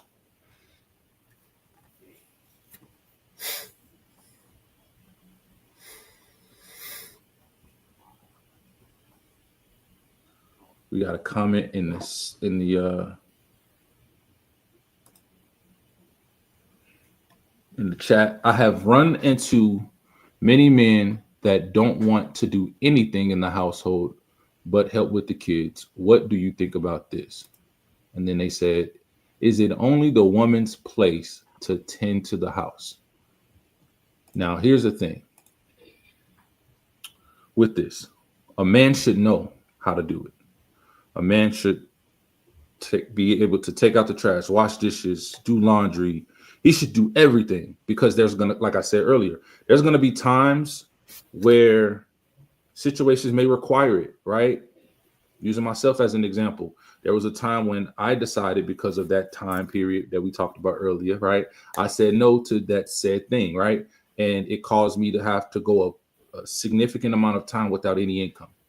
And during that time, my wife took it upon herself to hit the pavement harder and harder, and she was the primary income for a while. Now, because I'm the man, right, I have to lead, but I have to also understand the situation, right? Now, I wasn't just sitting on my behind on the couch with a remote in my hand saying, baby, you go out and make the money, and when you come home, take care of everything, right? I understood that for a small time that the roles were reversed, right? But I was looking for work and different things like that and engaging. And all of my true Sabbatarians understand, right, how hard it is to find employment when you're keeping the true Sabbath. But even with that, I saw how many hours she was putting in. I saw like how, exhausted she was when she got home. Even though as the head of the household, I could technically say, well, I don't expect me to do anything. That would have not been considerate towards my wife. And the scriptures tell me to love her like Messiah loved the church, right? And so with that being said, because I know there's a lot of alpha men who try to use this book right here to belittle women and to just solidify their position. If Messiah loved the church so much that he gave his life for it, and when Messiah did come, he came to serve, right? Sometimes as a man, the way you lead is the way you serve. So if she's spending 6, 7, 8, 9, 10 hours a day out there working, even though I'm putting in job applications, making sure the kids are squared away, if the house is dirty or if the dishes need to be washed or if the laundry needs to be done, just out of just sheer love for my wife, I'm going to want to help her with that burden. Does that make sense? I'm hoping I'm answering your question here. A man should want to make it as easy as possible for the household to thrive and have shalom, right? Then there are women who are operating in the masculine, and they are independent women, and they're assertive women, and they're like, I have to work, I have to have this career, I have to do these things. And in doing that, men who are married to these type of women have issues because they don't want to do anything. They want to push those responsibilities either onto the man, or they're like, well, we make so much money, let's just hire a maid. But that's not always the case. But it is a little of both sides. So is it the woman's place to tend to the house? Yes. But within that, what is the situation? What is working? What's going on within the home? And I've heard about these stories of some of these men. They get these wives, and then they just don't do anything, and they just bark orders. That's not how we operate. That's not operating and being Messiah-like, right? We're not exemplifying Messiah and representing Messiah to our families, to our household, and to the people who, because let's be real, a lot of these men are in these positions of authority and these titles and these pastors and teachers and elders and generals and captains and all of this, right? That's not really setting an example for the people who follow you. You get what I mean? So love your wives. Wives, love your husbands, right? Living your feminine the way that the Most High, ordained. There is a hierarchy. That's in the scriptures. That's not trying to be misogynistic or anything. There's a hierarchy. There's the Most High, Messiah, man, women, children. When you operate in that, everything flows. When you deviate from that, then that's when you get chaos, you get division, and you get all of these other things that goes on, right? And you should always have the Most High embedded within the relationship, embedded within the marriage, because it's a covenant. Yeah, it really should be like where where you each of y'all is trying to give to the other more than you're getting. You know what I'm saying? And if you do that, if both of y'all are doing that, then it's going to end up to where neither of y'all need anything. You know what I'm saying? Absolutely. No one's going to feel unfulfilled. Can you share that comment again on the screen to make sure I saw it correctly? Because the way I understood it, I have run into many men that don't want to do anything in the household. But help with the kids. Yeah. The way I read into that part, but help with the kids, like you cook, you clean, but I'll hold the baby in my lap while I play my video games. Correct. Yeah. And that's kind of how I envisioned it, right? That's the way I'm envisioning it now as well. And I think that is a problem, because what I can speak to, like you already spoke on in our marriage, something that I will tell you guys, I always tell people I have a unicorn in the form of a husband. The Lord truly blessed me, because I'm spoiled in the sense where I don't have to do laundry because I hate doing laundry. Now, mind you, will I do laundry? Absolutely. Did I do laundry before I met him? Absolutely. I mean, I got to wash my clothes, right? And I had our oldest. I was a single mom before I met him. So, I got to do laundry, but I hate it. And we had a certain point in our marriage where I don't remember how the conversation came up, but I explained to him that I hated laundry, and he explained to me that he hated doing dishes, because when it came time for us to share responsibilities in those moments where one of us was exhausted, whatever it may be, that was revealed. And so I'm blessed to say that I don't have to do laundry. He does my laundry. He does his laundry. He does our youngest's laundry. We all have to put it up once it's done, but I don't have to deal with the machine, right? He doesn't ever have to touch a dish either. But we both are willing to help each other in the areas that we don't like. Also, like he said, there was a moment in time where I was the one working, doing to everything that was going on with his job and having to leave his job, his career. So yes, I would come home exhausted. And when I say I didn't have to lift a finger to clean, I almost didn't even have to cook, because he would cook majority of the stuff. And then he would come to me and be like, hey, I cooked all of this, but can you make the sides, or can you make this, or can you make that? And, we use each other's strong suits. Like, what am I strong in? What is he strong in? And it's a balance. You know what I mean? Especially when you're in a home where both are, for example, working. I think it's ridiculous to think to think that a woman is going to go work 40 hours, a week or more, to then come home and literally carry the whole burden of the home on her. The cleaning, the cooking, the children. Like, if anyone has ever stayed home to see what that job is like, that's why so many people prefer to go to work. It's easier to go to a 40-hour-a-week job than it is to stay home and be a parent or to be a caretaker in the home, because maintaining a home and maintaining a family is a lot harder. You see a lot of people glorify being these stay-at-home moms or wives like it's the easiest job. It's not easy. Not to say that they don't love it, or because I've been blessed, and even still technically currently I'm blessed to say that I can be the stay-at-home, but it's not that it's easy. it's a blessing because I am 100% present in my kids' lives while they're young, while they are heavily influenced by the world. I can allow myself and my husband to be bigger influences on them. But being in a home, maintaining a home the way a home is supposed to be maintained, and children, that's hard. That's hard. So I think, it's one thing to come across those kinds of men.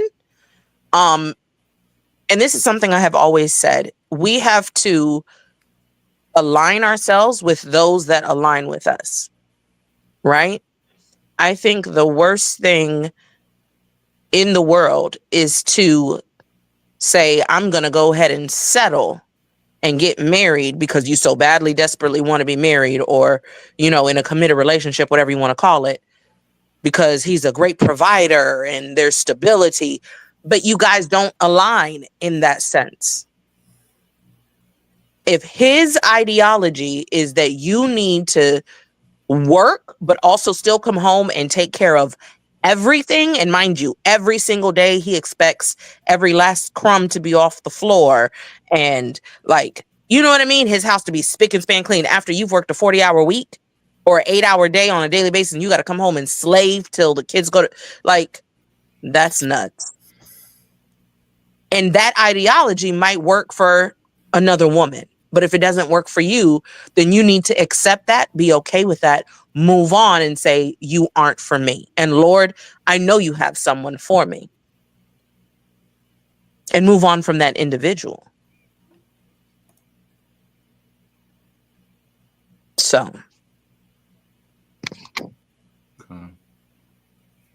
Sis said, I asked a certain man if he would do house duties if I was sick, etc. He told me that it just wouldn't be done until I feel better because he doesn't like to clean. Well, that individual should not be somebody you are looking to entertain for marriage.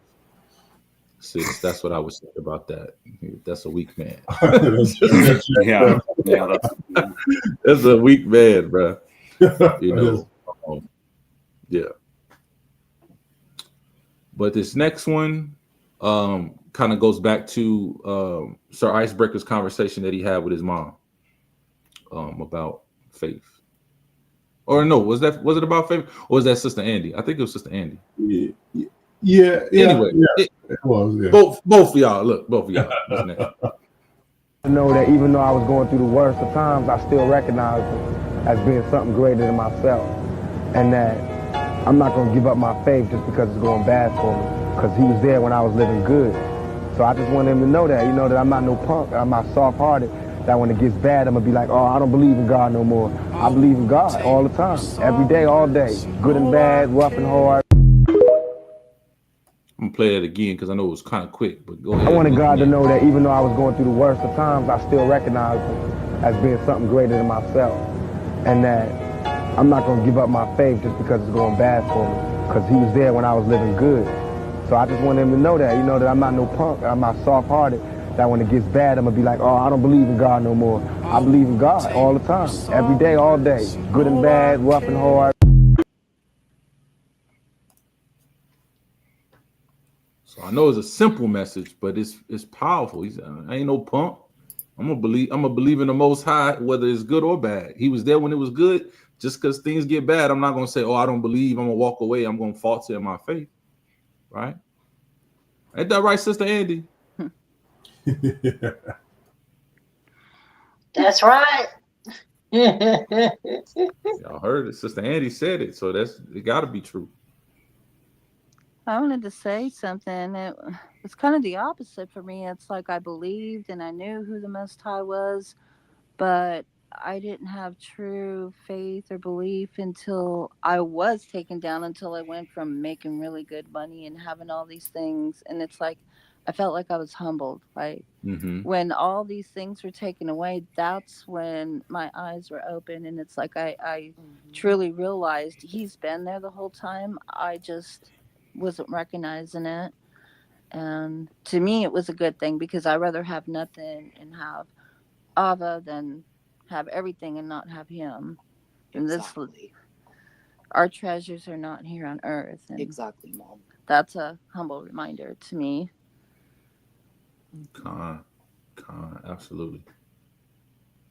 Absolutely. Sometimes we got to be brought low, and in the while we're at rock bottom, he reveals himself to us, and we realize like he was there the whole time. We take his hand, he picks us up, and we never look back, right? But regardless of how you were able to develop that relationship and establish that level of faith, it's just in all praises that you got to that point. Some of us a little bit more stubborn. Some of us need some elbows and punches and uppercuts, right? And some of us can get a blessing, and the blessing is just so remarkable and amazing that blessing just causes us to just follow him, right? But no matter different strokes for different folks. But the point is having that faith, whether things are good or bad. That reminds me of and I don't know why I always get this mixed up. The parable of the 4 seeds, is that the right name for it? Where, the ones that each seed landed in different types of ground, where the first one just didn't sprout, second one landed a little bit further, may sprout, but then it wither away in the sun, hits it, then third one, I'm talking about is that the right parable of the 4 seeds? So this reminds me of that, because when you have true faith, you're that 4th seed that you're rooted. No matter what type of weather comes, you're going to stay rooted. But the people, I have faith, but then something happens, I'm just not going to believe. Like he said in the video, I'm not going to say I don't believe because I've been through something hard. So just having that rooted faith, because we're going to go through trials and tribulations, and we got to endure to the end. But we give up. I did believe before, but this happened, and I gave up my faith. Like, well, you actually didn't really believe this truth because you didn't, you were not rooted strong. So it just reminds me of that parable of 4 seeds. Yep. Absolutely. We don't want to acknowledge this, but when you find yourself in a situation and you can't see a way out of it, and you can't imagine a way out of it, and you don't feel like you'll ever get out of that situation, that's a lack of faith. Doesn't mean that you don't have any faith, but your faith is not strong enough to overcome that situation, right? Remember I said earlier, your faith should be more than the fear of that situation. And when you realize that you're having that lack of faith, then it gives you a target, it gives you a goal to focus towards. But if we just, kind of sugarcoat everything, where we normalize, right, not having faith. So when we go through these trials and tribulations, each individual trial and tribulation, we go, girl, you got through that trial and tribulation, and I ain't hear one word about the Most High, but it's cool. Just have faith, on the next one. Just keep having faith. No, we got to acknowledge that, because if we don't acknowledge that, then we're going to just do it the next time. And he's not trying to. He's giving us situations. These situations allow us to grow, right? We use these situations to grow and to grow in our faith and to grow in our relationship with him. We can't normalize losing faith or dropping faith or not believing in him through the hard times. We need to stop normalizing that. I was in a dark place, man. Okay. How did you get out of that? How are you here today? How do you have a testimony? So think about that the next time another dark place seems to try to come. If he brought you out of that previous one, why wouldn't he bring you out of what's coming up ahead? But when the one that comes up ahead hits you, a lot of us, we falter and we back into that super deep, dark place, just as deep as before. Like we don't have no lifeline when he gave us one. Right. Yeah. And I can just say really quickly too, like even though I just said what I just said, I too deal with that even currently, just with me essentially going full time to my own business and keeping up my job, because they give me full flexibility. That piece of me is still like, hesitant to that. What, is this really, should I really do it now? Is there, I need to, I don't know. I just feel like I'm still there too a little bit with just going all in and just having faith. Like I feel like you led me here all this time. I asked for this and you led me to this, and I get to a point to where, okay, this will give me everything that I essentially asked for, but I have to make that faith to really just jump all in and really just go full, like, because it's like there's no turning back. If I do this, no, like, it's like burn that bridge and just go plow through it with not a lot of money in the bank and all that. All that stuff is just like that faith. Just being tested. Like he led me all these years, even to where I'm at now. Even my job is because where I'm at now allows me to do stuff and work from home. And before I went there, I was at another job and I didn't even know should I leave. So I was nervous. I was there like a long time, 12 plus years. And I finally said, I believe you let me in. As soon as I left, the place closed down like a year later. It shut down. And I was like, wow, if I didn't make that jump, like I just feel like I've been led my whole life, even before I even had, the truth, like knowing how to pursue Yah and, and what's considered sin and all that stuff. Like, it's like been leading me all this time. It's like, okay, why would you not lead me now? So yeah, I still got to get over. I still got to work on that myself. That's He was with you when you was a heathen. Why wouldn't he be with you when you were serving? Amen, brother. Yes. Absolutely, brother. Absolutely. I'm trying to tell you, like, sometimes we're so scared to take a leap, right? We're so scared to take a leap because of that fall that we don't realize that he already had something lined up, and taking that leap is actually jumping into that blessing that he had waiting on us. But we over on the other side, we like, I don't know if I'm really to jump. And we don't realize we're just prolonging the blessing that he has right there. He's like, just come on, just jump, just come to me, right? And then we finally jump, and we go, we land. Oh, it's nice over here. Thank you, Father. Ooh, nice cool breeze. You know what I mean? Sit under this tree. Yeah. No, that's true. It is true though. Yeah. Well, you did it before me. You did it for me in 2020. I had no idea I was gonna do it, and like, why would I still not, fully just go, So yeah, I'm working on it. I'm getting there. But was it? It was 2023 for me, and I was like, and let me tell you how the enemy tried to get me though. I had got to the point where I'm gonna have faith. I'm a jump, right? Mm-hmm. And I don't know what's down there that I'm gonna land on, but I'm gonna land on something because he got me. I'm covered.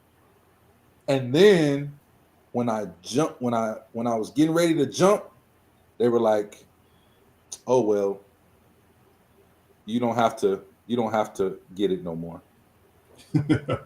And the enemy was like, "Hey, are you still gonna jump? Are you still gonna jump?" And I was like, "No, I'm committed. I'm jumping."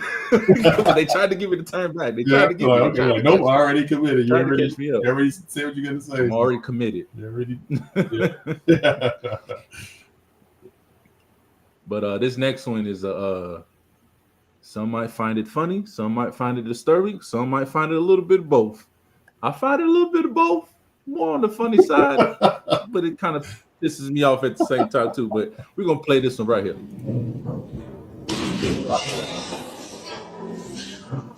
It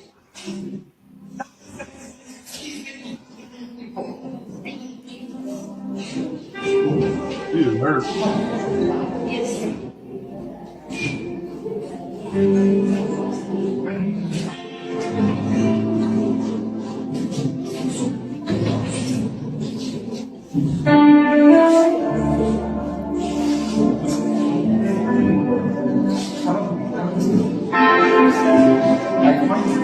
Yo, when I tell you, you can't make this stuff up.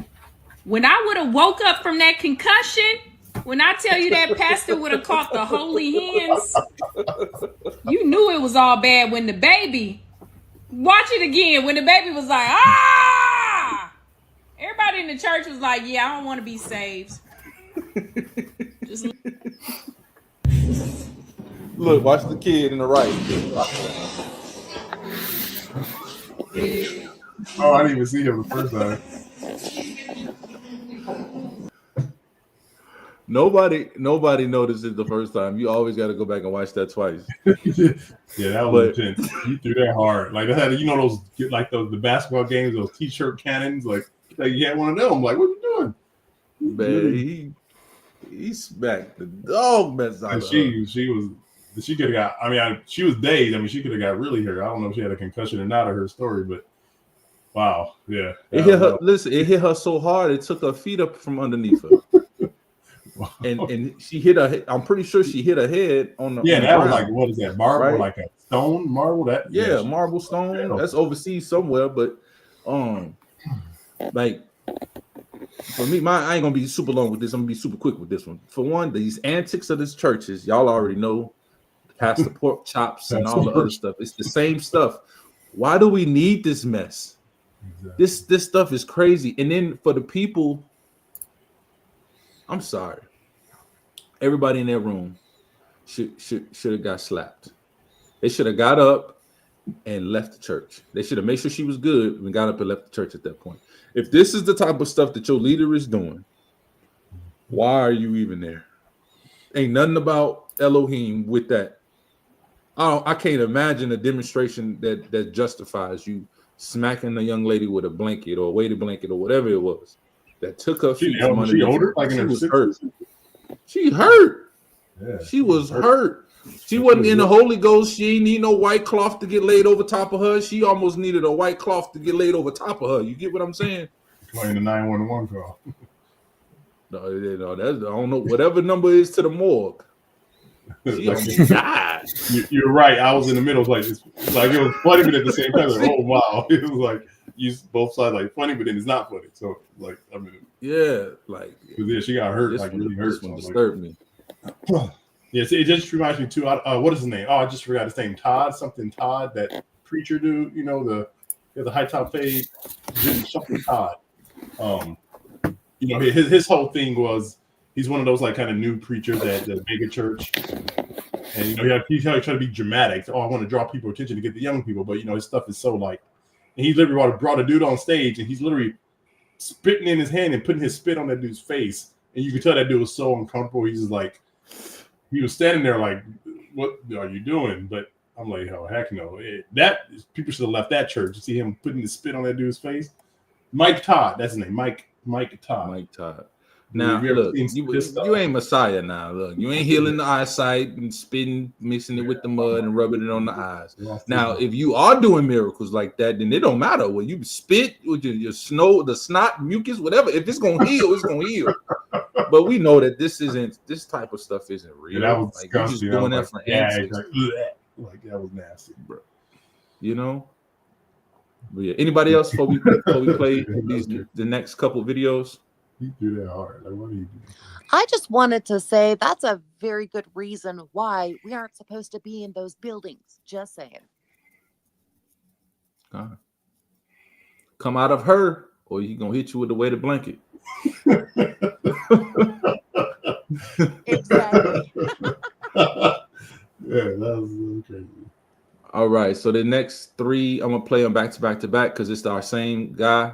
I forget his name, but he comes with a lot of good content. So we'll play these three and then we'll just quickly talk. Temporary moment. I'm gonna need you to lean into this temporary moment to learn from this temporary story, to learn from this temporary journey, to learn from this temporary stage in your life. I'm gonna need you to lean in. I'm gonna need you to lock in. I'm gonna need you to focus. You're not gonna be here forever. I'm gonna need you to lean into what you're learning right now. It's temporary. It's temporary. Know that. You know that. So grow from it. They weren't ready for your light. They weren't ready for your smile, your joy, your overwhelming compassion for them. They weren't ready for it. They've never had that in their life before. They've never had somebody that cared so much about every single part of them. They didn't know how to handle it. They didn't know how to react. They self-sabotage and push you away, away, away. You did nothing wrong. You did nothing wrong. You did nothing wrong. You did nothing wrong. They weren't ready for you. But it's time for you to not equate that to who you are. Know who you are.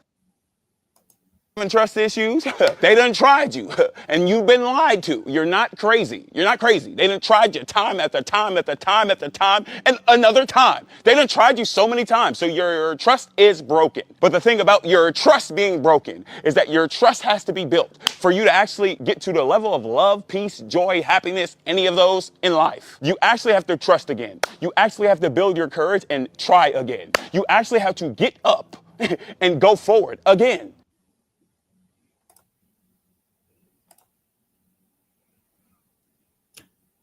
Always, this brother be making some great points. What we thinking? First thing I thought about, it just reminded me of that. You ever heard that one Rocky's speech? Even though it's a movie, but like that motivational speech, where they'll beat you down to your knees and you keep you there if you let them. It's like it just reminds me of that. You say get up. You gotta keep getting up, and yeah, it's true because like life will beat you down and it will keep you there if you let it. Just like that Rocky speech said, it's like you gotta keep getting up, and you know they say that's why you keep the Most High at the top, because if you don't have Him there, you won't get back up and keep pushing and have a reason to keep doing it. Because like, why am I doing this? Why? Like, what's the point of even living? You know, so that's why some people, unfortunately, you know, they go to extreme, but they don't really have, you know, their faith in Yah like rooted to help knock out all that negative stuff. Because we're going to continue to be bombarded with negative thoughts because we're human, and we're our worst critic. So we think the most negative about ourselves. I know we all do it at times, but you know, okay, when you feel that thought coming, rebuke it and cast it out, and you know, don't let it consume you and build, you know, that negative darkness to consume and grow. You just keep letting it grow. It is more and more negative, and then before you know it, you're like depressed and at home and taking all these pills and when you don't need them. But yeah, I guess that's my take on it. Just keep pushing forward and keep Yah at the top, and you know, surround yourself with good, faithful, Yah-fearing people to keep lifting you up when you know, can't lift yourself back up. Con. Anybody else? Now, don't take the part where he said it ain't you, right? You did nothing wrong. Don't take that as your wickedness, your toxic traits and characteristics. If you toxic, it's probably you, right? Or it's maybe a combination of both of y'all. But don't take that into like, well, the reason why that relationship failed was actually them, and I'm actually good. No. Most relationships fail because it takes two to tango. You got to take accountability for your part and then be willing to move on and grow from it. Don't just take it like, all right, I'm justified in that situation, and now I don't have any motivation to become a better person, and I'm just going to continue to make the same mistakes in the next situation. No, it don't work like that. Yeah, you know, I mean, it really we have to take 100% responsibility for everything that happens in our lives, you know. And that's everything, even things that are beyond your control. You still were in that situation because of yourself. You know what I'm saying? And once you do that, you know, it seems hard to do, but once you do that, it's really liberating, because then you realize, hey, look, you know, I was the cause of this, you know, whether directly or indirectly. And so then you have to make account of yourself and say, what am I going to do differently? You know? Yep. Facts. I was just talking with Sean about this topic today. Boy, today is a blessed day because there's so much that's speaking to me today that has a common theme, just to focus on the Most High. If you focus on the Most High, everything else, you know, falls into place. And it reminds me of, I actually saw it from a different angle because of something I'm going through right now that I was explaining to Sean. Where, especially if you've been blessed with being a giver, as the Most High is, and you copy the Most High, you just give to the point where it might even become sin because you're going into debt to give to help somebody else. You know, you're not supposed to go that far. But I was explaining to Sean about something where sometimes, you know, givers can get really hurt because you don't hear gratitude from where you're giving to, and you just feel like you're just being drained. And you know, why do you go that far, you know, just constantly giving and not getting anything out of the relationship yourself, or giving out from the people that you give to? They don't even say thank you, or they don't include you in the joy of what the thing is that you gave to them. And when I get to thinking about this, I'm like, you know, how selfish of you is it to even think this way in the first place?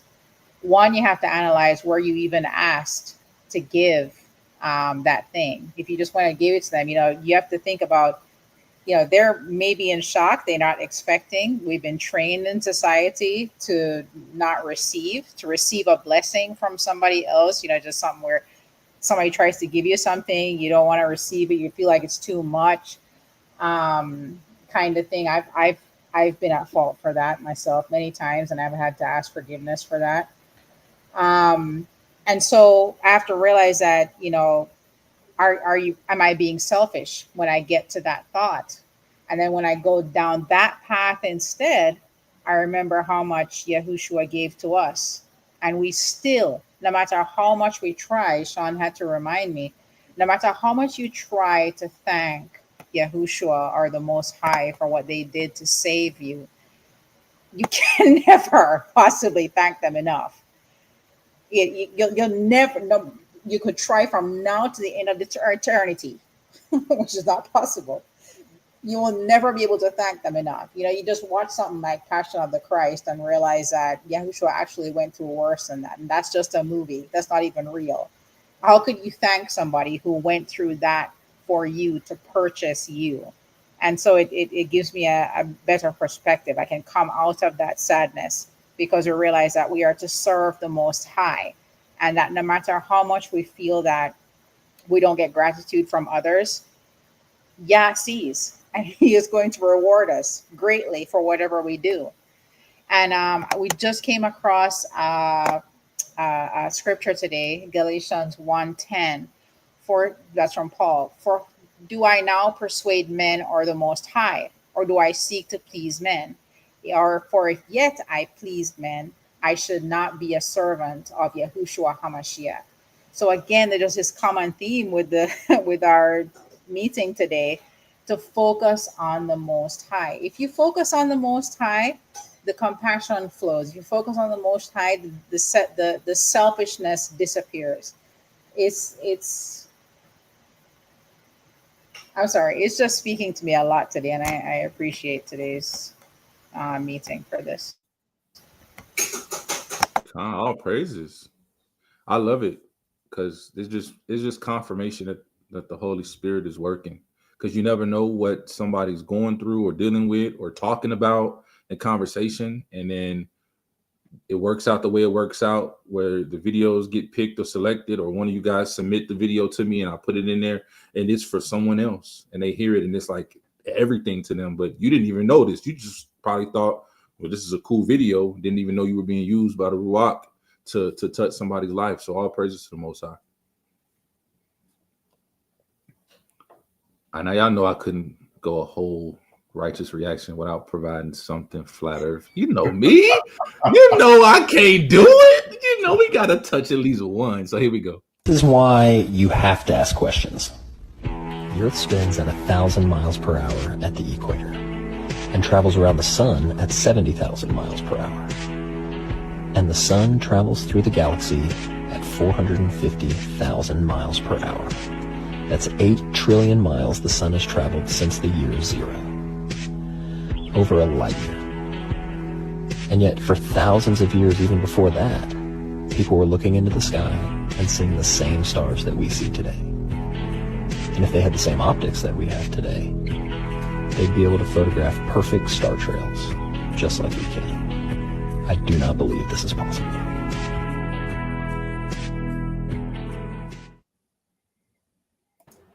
Boom, boom. You know? Yeah, I mean, that itself, just like we really think about it. I think a lot of times, we just go through life. Like, there's one speech I was listening to from Earl Nightingale. He was like, you just one of his speeches, but it was like, and this was way back in the, I think, 50s. And he was asking a question like, what is wrong with men today? He's like, men simply don't think. And that was back in the 50s. And just that piece alone, could we just go through the motions? We hear, so, oh man, that's whatever. But then if you stop and actually think, like, wait a minute, let me really just think about this without any influence of outside whatever, then things start to, click differently. Wait a minute, wow, wait. You just got to stop and think. We're so much on a go, work and come home, and you got school, you got whatever you got going on, kids and stuff. You don't have time to think. Just stop and think. Let me quiet. Just let your mind, so Yeah. Makes sense to me. And Earl Nightingale's got some gems, doesn't he? Oh man, I love her. I listen to the Strangest Secret. You know that one. I always listen to that like every day. But man, see, he says on one of the things, and it was a quote from someone else, as a matter of fact, I believe he said, but it was that the opposite of courage is not cowardice, it's conformity. And yep, man, it's so true, man. It's so true, because really, if you think about it, what's everyone trying to conform to this world for? You know what I'm saying? It's because they don't have courage to be different, you know. Yeah. But, and those who do have courage are, you know, criticized. Mm-hmm. You know. Yeah. Because before I start talking to you two brothers, I was a low birth, you know, like all this time. I was like, nah, that's not true flat earth. Like, that's just nah. Once you presented stuff, I was like, okay, let me just actually, let me think. Let me just start to think. Like, let me think for a minute. You know, I didn't even know that. I didn't even know that, brother. Yeah, I thought we just were sharing information. You was on the same page with us, and you was just soaking in information. I didn't know that. No, I think. Well, by the time I was, I don't know if it was. Maybe I started to slowly think about it. What is that? That's somebody was jamming. But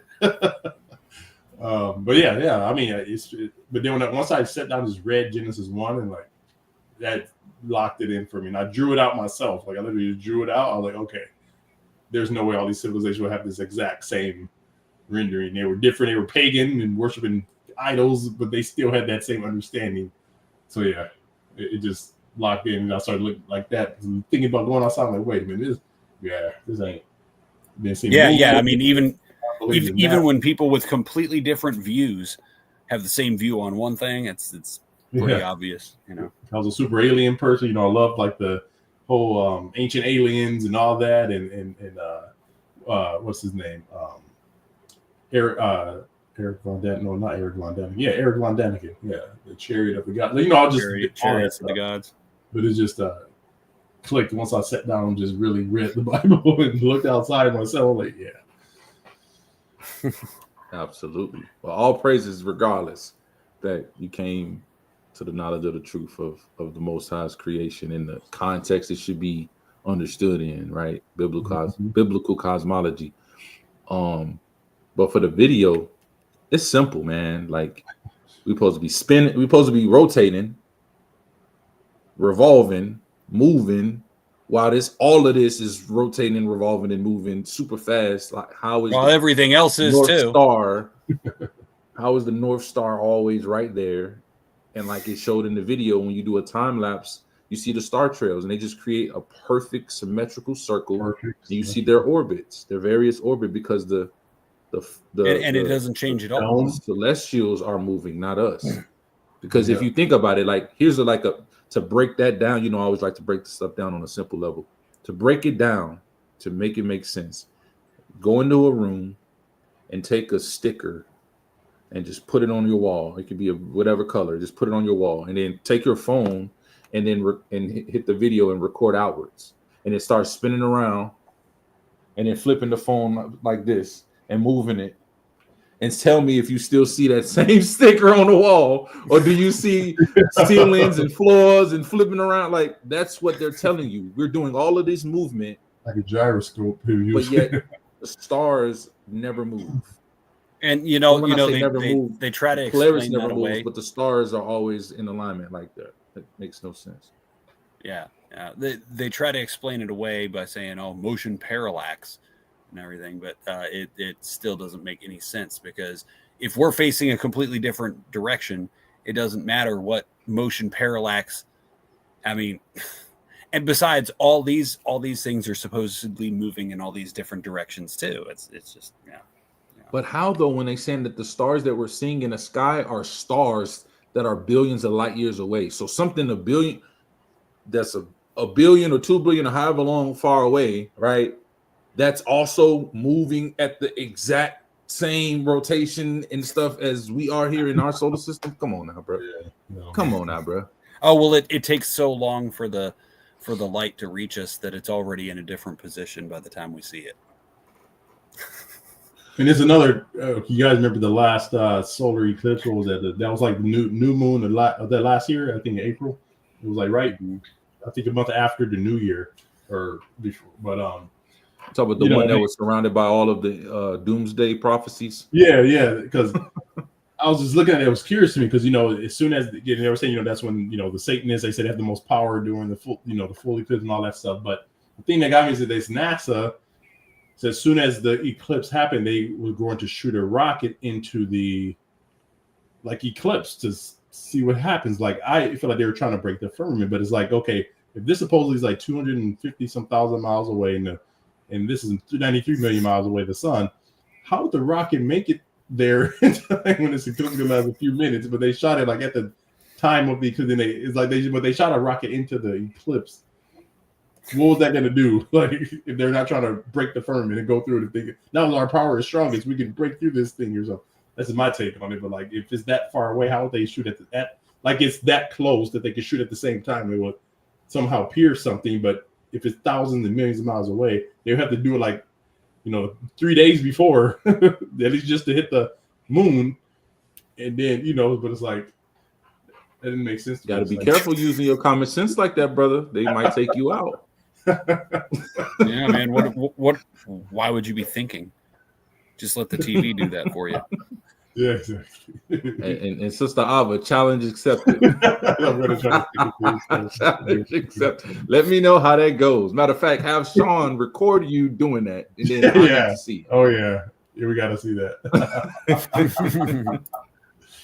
All right, so this next one is funny. It's funny, and it's refreshing. So it's a good kind of like mid-level, separate everything. But it's like if biblical characters had social media. Your boy David here, about to yeet this little stone at Goliath and see what happens. Okay, so I told y'all to trust the process, but no, y'all wanted to stay in Egypt stacking bricks. Yo, it's Shadrach. This random dude just showed up. It's getting lit in here. I got the horses in the back. Horse tack is attached. Hat is matte black. Got the boots that's black to match. You know I'm a daddy's boy. He's got me in this Technicolor drip. Brother's so jelly right now.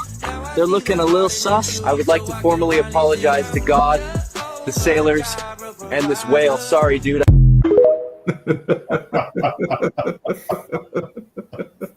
That's hilarious, yeah. Joseph was my favorite. He's like, they're looking a little sus. Yeah, bro, they about to throw you in that hole and sell you into slavery. Right before this call, I literally just seen like the one where they were getting thrown in the fire I just literally just seen that for the first time. I didn't see all these other ones. I was like, oh, this is interesting. Like the way they would, film it if it was like that. If they had cameras and stuff. Look, let me tell you, some of them clips be easy to download, and some of them be private videos. That one was a private video, but I was not finna let that video not get on here. Well, what I tell you, I had to look and search up computer code to get that thing downloaded. That was my favorite one. Technical. That's my favorite one. But y'all wanted to stay in Egypt stacking bricks. That was a good one. All right, this one right here is kind of near and dear to my heart because this was actually like one of the first times I was exposed to information that made me think more outside the box and critically about anything. But it was like my first ministry of music. The guy's name is Pastor Craig Lewis, and he goes around talking about like the truth about music. And so this was back in 2000, not the video, but me getting into this was like 2009, 2010, right? This was like showing me that there was truth outside of what I was being taught. And it was kind of like planting the seeds for me to think critically. And it helped by the time I was met with like stuff like Flat Earth and, Torah and a lot of other things too. But This pastor do a lot of good stuff, but this right here is a good one. People think of me in a certain way based on what they have seen. Y'all can't read these words, but I'm gonna read them to you. He put out right before he died. He said, "I'm ready to die and nobody can save me." Biting the bats' heads off, drinking blood, urine, all that stuff in the concerts, basically just devil worshiping. He said, but it's coming for the African American kids. Busy Bone came out talking about the Mr. Ouija. It was written backwards, and you hold it up to the mirror, and it was a confession that you speak. They opened up our community to that spirit. Wow. Now when you see young black men, they look totally different now. But God showed me that in the 80s. People thought I was crazy. Black folks ain't gonna worship the devil. No way. Meaning, if we were to go back to where hip-hop was at its inception, would it then be acceptable? Not at all. Hip-hop was corrupt in its creation. Afrika Bambaataa went to Africa, and he learned the ways of the Zulus. The Zulus are into ancestral worship. People's like, oh, no, it's just beats. And if you know anything about frequency, you know that it's never just beats. What do you think about the feminization of men in hip-hop? You got rappers wearing skirts and dresses. These guys are taught by Aleister Crowley to channel spirits from the flood. Nephilim were used to getting praise and worship. You see this movie Sinners just came out? Some people can watch it and it won't do anything, but some people can watch it and have an open door. It's the difference to me between Christian hip-hop and Christian rap. There's a culture that's attached to it. There's a spirit attached to it. I've been addressed by the spirit. This guy was shy, timid. He was like mousy. After we had dealt with the demons of his wife, he manifested. When this spirit manifested, he sat back on the chair. He had a toothpick in his mouth and he sat back on the chair. I said, "You know who I am?" He said, "Yeah, I know who you are. You're chosen." I said, "Chosen for what?" He said, "To deal with me."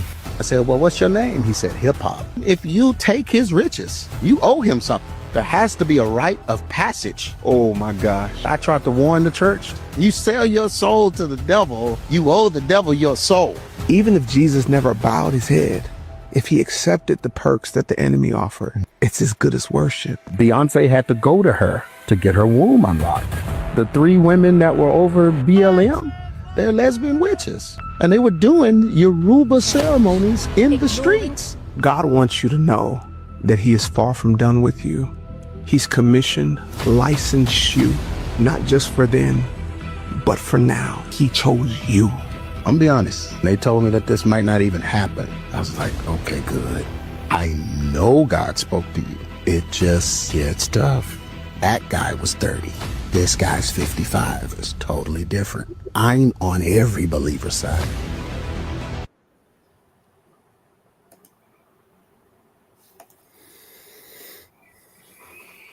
He said a lot. I actually want to watch. I want to watch that full interview because I actually watched the clip they showed. The original one is actually on DVD. Mm-hmm. He was doing that. He had the Busy Bone and like all the CDs and how they showed devil stuff, and he was like talking to the young people. I'm like, man, that was powerful back then. That was the only time I seen him, so I want to see because I haven't seen him since that whole little sermon thing. I want to watch this because that's good. He had to. Oh, like, man, he knew about the Nephilim and all that. I was like, oh wow.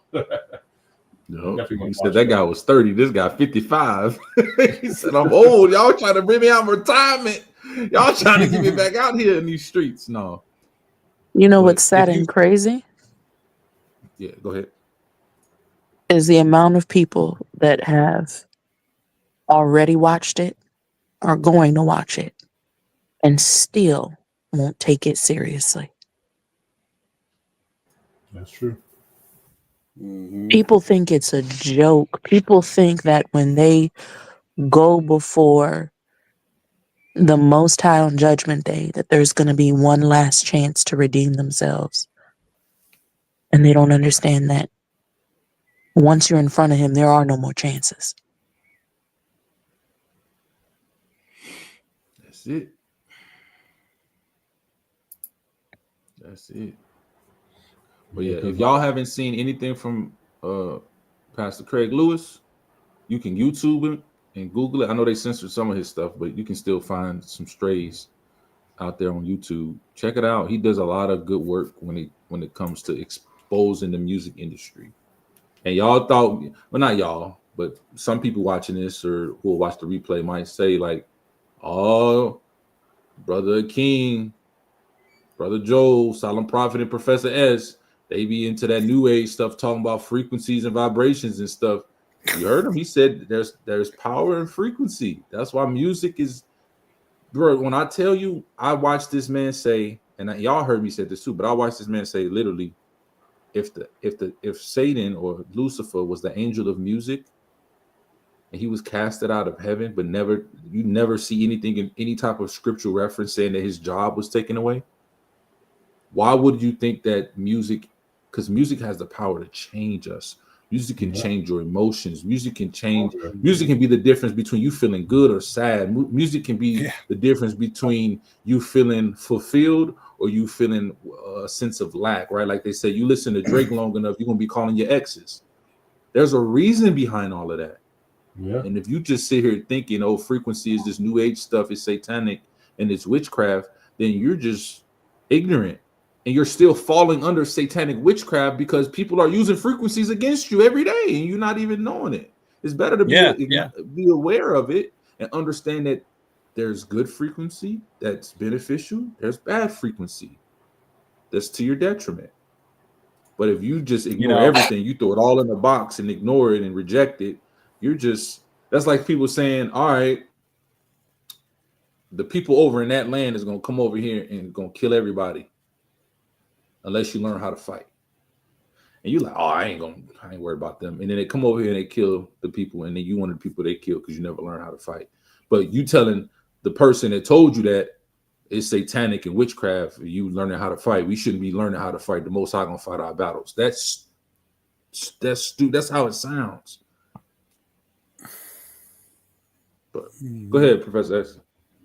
Oh, well, I mean, just like the frequencies and stuff, Paul says we should not be ignorant to the devices of Satan, right? So, to say, oh, I don't want to know anything about that, it's still getting used against you if you're ignorant to it, but once you grasp it and you understand how it's being used, then it no longer affects you. You know what I'm saying? It stops affecting you to that level when you know about it, right? So we shouldn't be ignorant to these things. And I mean, with the whole hip hop thing, man. Like I remember back in the day,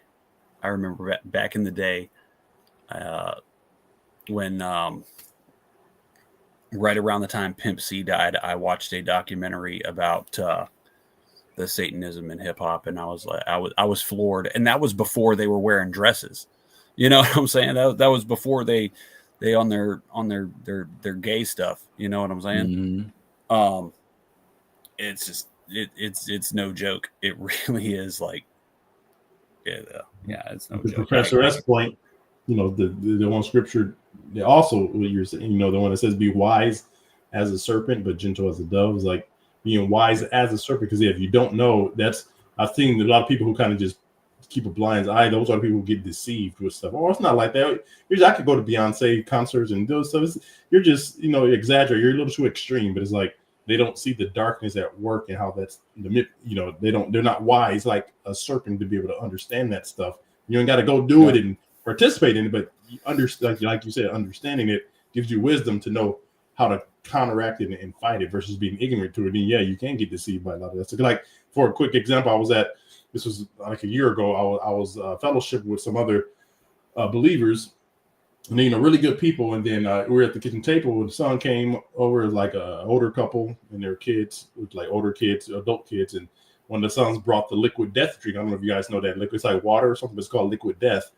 And he and the dad's drinking it. And the son and I said, and I actually spoke. I said, do you guys know that they have witches that pray over the stuff in their warehouses? This is evil. And like the dad had no idea. So he actually repented there at the table. He was like, Yahoo, I'm sorry. He repented, but it's like the son's like, oh, he already. But the son was like thinking it was a joke. But the dad saw the seriousness of it. He didn't. I said they had literally. It's in their commercials. They have witches that go and pray curses over the boxes in a warehouse of this liquid death drink. And if you go on a website, you talk about selling your soul. Like this is a evil, thing. So something that simple you think is a joke, but they actually are putting stuff in there. So if you're not, strong, that stuff can, you open those doorways. Mm-hmm. That's just like one example I thought of recently. That was like a year ago though. Mm-hmm. That liquid death. I mean, even if they weren't putting all these hexes and stuff on it, it's like, why would you want to drink water that's got the word death on it? Exactly. You know what I'm saying? Because that affects the molecules of it. You know what I'm saying? Even if they did nothing else to it, it's being affected by that. Truth. Mind blowing. Definitely. Me and Mom actually watched a clip where we seen witches standing over it, casting spells, and then they present the death water. I'm so sorry. No, we've actually seen where they do dance around it and do witchcraft And cast over it, spells. as Brother Greg was talking about. But like Brother Joel said, just speaking over the water like that, just having a word on it. We've seen those tests that have been done. It does. Speaking positive, speaking negative, or love and hate. Exactly. It does absolutely affect Oh it. yeah, that stuff is real, 1000%. Mm-hmm. Mm-hmm. Yeah. And now think about that. If you got bottles of water in your house and you playing some some Bone Thugs and Harmony or something like that, you know what I'm saying? Death metal and all that stuff. Or you want to take it to the extreme with the blatant stuff, if you got all that going on, it's because it's affecting everything around, and music really is there's a reason that music has been taken over the way it has been. You know what I'm saying? Because it has such a profound effect on people. I remember watching an interview with Professor Griff talking about, all of the backmasking and satanic messages that they put in these albums with these new artists and stuff. And he's like, you will never hear any satanic content in my music. I'll never be participating in satanic rituals in order to get my record deals. That's why you ain't heard of Professor Griff in a long time, and it makes so much sense, from everything we know, how even water is affected just by having words put on it. You know what I mean? Yep. Listening to that, hearing it, the frequencies of it, it's not good stuff. I kind of have a question. Oh, sorry. What's up? I was just gonna say, I was about to say somewhat of the same thing about, I saw an interview one time with Professor Griff where he was saying, I think it was him, and he was saying how he went to an interview in the early 90s, and they went to a house somewhere in LA, Hollywood, a big mansion. And he said they had some chairs in a room, and he sat down, and then he saw 4 or 5 other people that he won't mention their names, big names, invited, sit in the room. And he said, this white dude in a suit came out and said, hey, so basically, however he said it, here's the deal. We want y'all to stop rapping about this, and we want you to start rapping about this, gangster rap and this, that, and the other. And that's when all the movies came out. It was all the big movies that hit the screen that pushed that agenda, Colors and Menace to Society and all that Boys stuff. in the Hood. Boys in the Hood. That's right. All of them. They all came out. And they said, here's the deal. We are investing in the private prison industry. And we want you to push this agenda, and you'll be paid well for it. And if you do this, you'll be paid well. If you don't do this, you need to walk out right now and not mention this to anyone. And he said he got up and walked out. A couple people stayed. And then all of a sudden, boom, hit the streets. They had all these albums, and the whole world changed. I went from a summer where it was the end of a school year, and everybody was into this, that, and the other. And then, boom, there was a shift in the summertime. And then next thing you know, everyone I knew was in gangs. It was like, that was the new thing. That was just what was going on. Yeah, So that definitely happened. That absolutely happened. I've heard multiple testimonies from big name artists who was at that same specific meeting that you're talking about. Those are facts. Those are absolute facts. Crazy world. Crazy. Yeah, definitely. You know, I believe I've seen that same interview, or that same thing with Professor Griff talking about that. I've watched a bunch of the interviews with Professor Griff, so but that it definitely happens, you know, and it's all an agenda. There was a guy, you can't find a video anymore, but he put a video on YouTube several years back. He said he worked for the CIA, and he said that he knew he was probably going to get killed for it, but he couldn't keep silent anymore. And he said back in the day that they took over the hip hop industry and started. He said if you look back, there was a shift. You know, it went from Kid and Play to all of a sudden you got, you know, killing everyone and oh man, it's it was definitely a shift. And he said that he was mainly responsible for it. He quoted several scriptures and he said, I can't keep silent about this. He's like, I worked with the CIA to do this. And he's like, I feel so bad about it. He's like, I don't even care, you know, what happens to me. I'll probably end up dead. And he's like, I don't even care, because he said, I'd rather meet God and say, look, I admitted to this than to keep it to myself and continue to live my life, you know. Really, really, really sad the state of it all. And that was even before they were openly doing satanic stuff, before they were openly doing all this homosexual cross-dressing stuff. You know, I talked to this guy from Miami, and he said he used to work with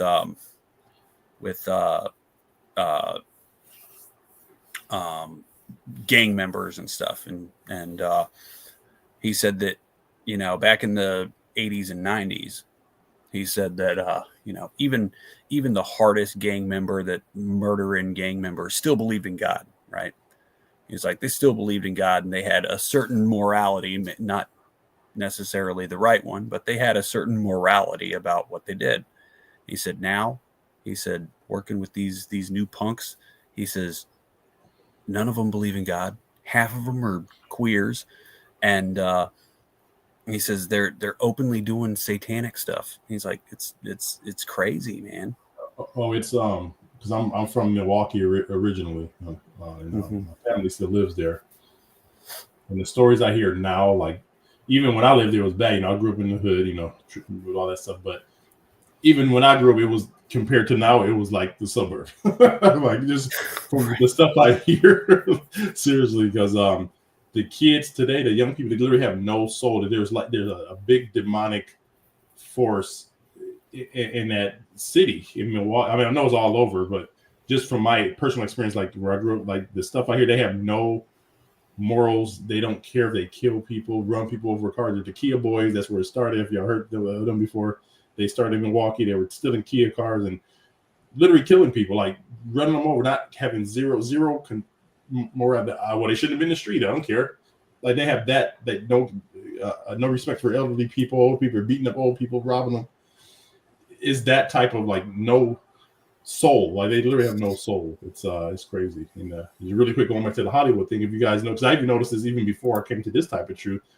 Like, even years ago, I was like, why is that the people who become really famous, they all got their big break once they did like a gay role in the movie. Like, they had to do like something gay in order to get famous. And you know, that was before I even knew the Hollywood stuff and their seances and all that, you know, selling their soul type stuff.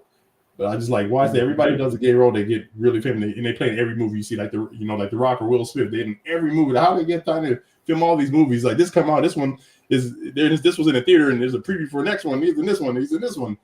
So it's like, oh, you get all these roles, you just do what we say and do this nasty stuff. We were gonna put you in all the movies. You ever hear about Lil Wayne and Birdman? Oh yeah. Yeah, I heard Professor Griff speak right on right to that, and he was like, they're participating in these satanic homosexual rituals, and if they don't, then they're just a one-hit wonder, and that's it. They fall off the map. But if they do, then they get all kinds of new record deals, they get all kinds of cars, you know. Oh yeah, what's the name? I think if y'all know Isaiah Robin, I don't know if y'all know him, but he's on YouTube. He used to be like in the industry. He does like I guess what you call it? I don't want to say Christian hip hop, but he does like good music now. But anyway, he just did a video of like showing like Lil Wayne's new, like one of his I think singles or new songs or something. But it was like talking about Demon and 666. But then I saw a video years ago, Birdman. And I had no idea. This when I first started to learn about the song. I was like, no way, because I didn't believe it. But then there was a video of some dude was rapping. They were like on a porch. He was like all over this dude and he looked drunk and high, but he was like on him in an unnatural and uncomfortable way. I was like, oh wow, okay, this stuff is real. Like, look at how he's on that dude. That's very nasty, uncomfortable. Like, it was just crazy. Mm-hmm. Yeah, absolutely. I just wanted to quickly say, not to drag this topic on, but people just don't understand how powerful music is. You see how when you go to these children channels on YouTube, everybody knows the Baby Shark song. Like, it's music, it like hook, it's like a fish hook. It hooks into your spirit. And it doesn't have to be anything major. Just the other night, Genesis asked me, she goes, Mom, can you name all 50 states in the United States? And babe, what did I do? She sung a song that she learned, I don't know what grade it was, but she sung a song and literally named every single state, all 50. Well, I need to learn that song, Chris. And specifically in alphabetical order. Like, yeah, the song that's why you learn your ABCs with the ABC song. But that's what I'm saying. Like, anything you put music to, it's gonna hook itself into your spirit. And that's why it's so crazy, because when we talk so often about how life and death are in the power of the tongue and how strong words are, if we started creating our own music, I think that's the problem too with society, because you have so many people say, I don't know how to sing. Okay, but you still sing in the shower. You still sing in your car when you're by yourself. Like, you get what I'm saying? Like, if we would start creating our own music, our own songs that spoke healing and prosperity and long life, and you know what I mean? How much better would our lives be? Yeah. Well, yeah. I mean, what was David always doing? David was always singing and he always had his heart and stuff.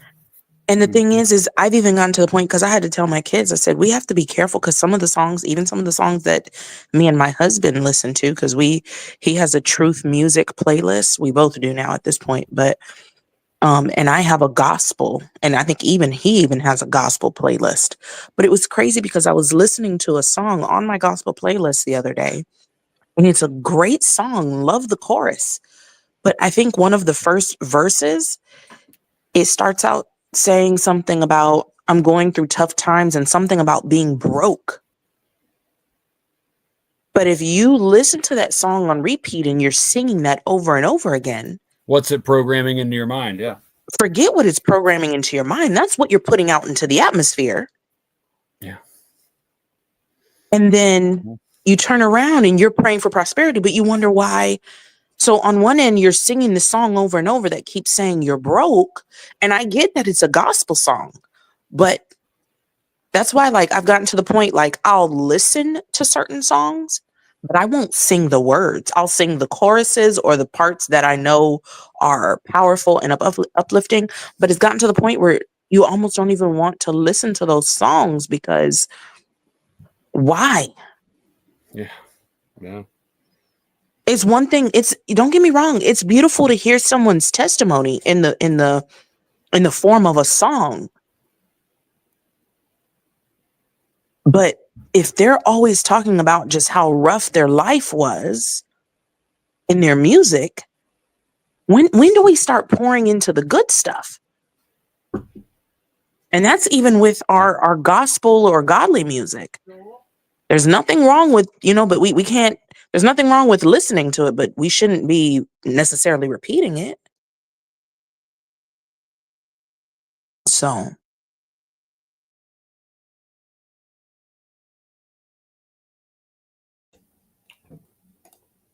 Yeah, and just to give an example of how powerful music really is, try watching a movie without the score on it.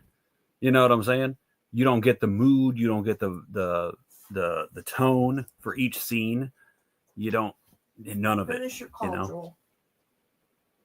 It's, even now when we watch clips, even like the clips we're watching now, some of it has, it has like that music in the background to give it more of that emotional feel. So even the clips we're watching, some of them, they all have like that music because it gives it that more. Just think about it like Disney movie. Look how they spent time. They had like orchestras come just to do the scores of certain scenes. Think about Lion King. Everybody remember that scene Mufasa died and you tear up. You hear the music or whatever the sounds is and all that.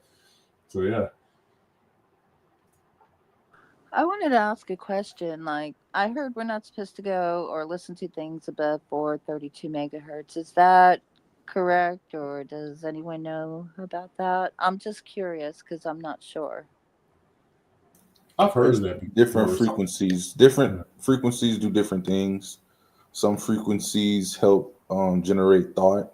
Some frequencies help with sleep. Some frequencies help with healing and have regenerative properties. And then some frequencies have negative effects. And so that what they try to do is they try to convert a lot of the sound that we hear, whether music or in just general sound effects, even audio, just vocal audio, and then they'll put it in a frequency that's detrimental to our health and conflicts with our natural frequency as well. Okay. But there's a bunch of different frequency that can affect us in different ways.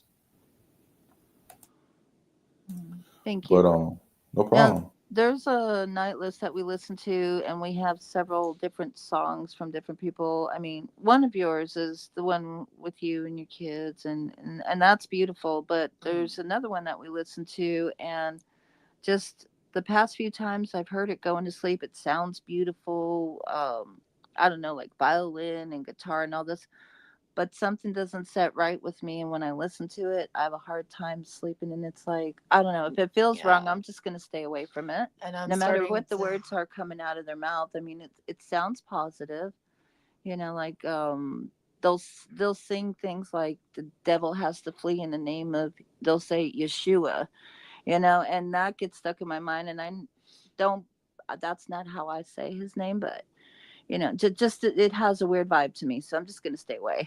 Yeah, that's what I'm saying. Gotcha.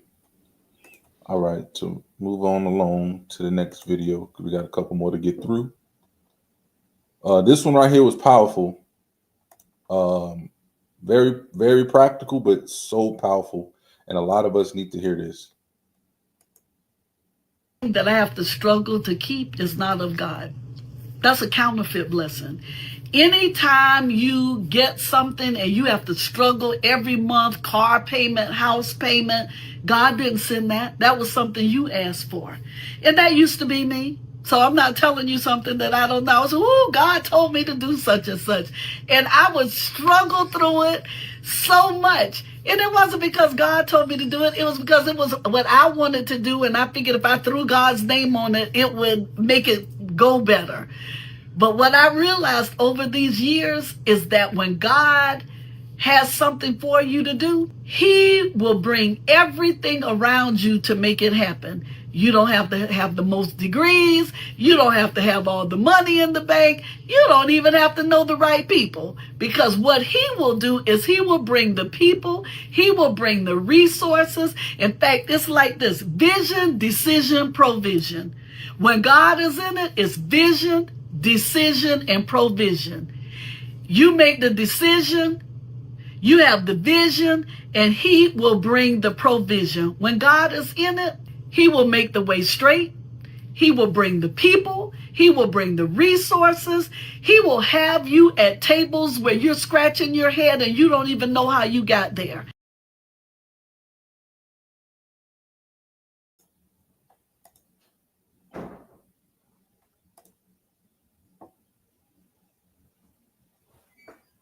If you got to struggle to keep it, it is not of the Most High.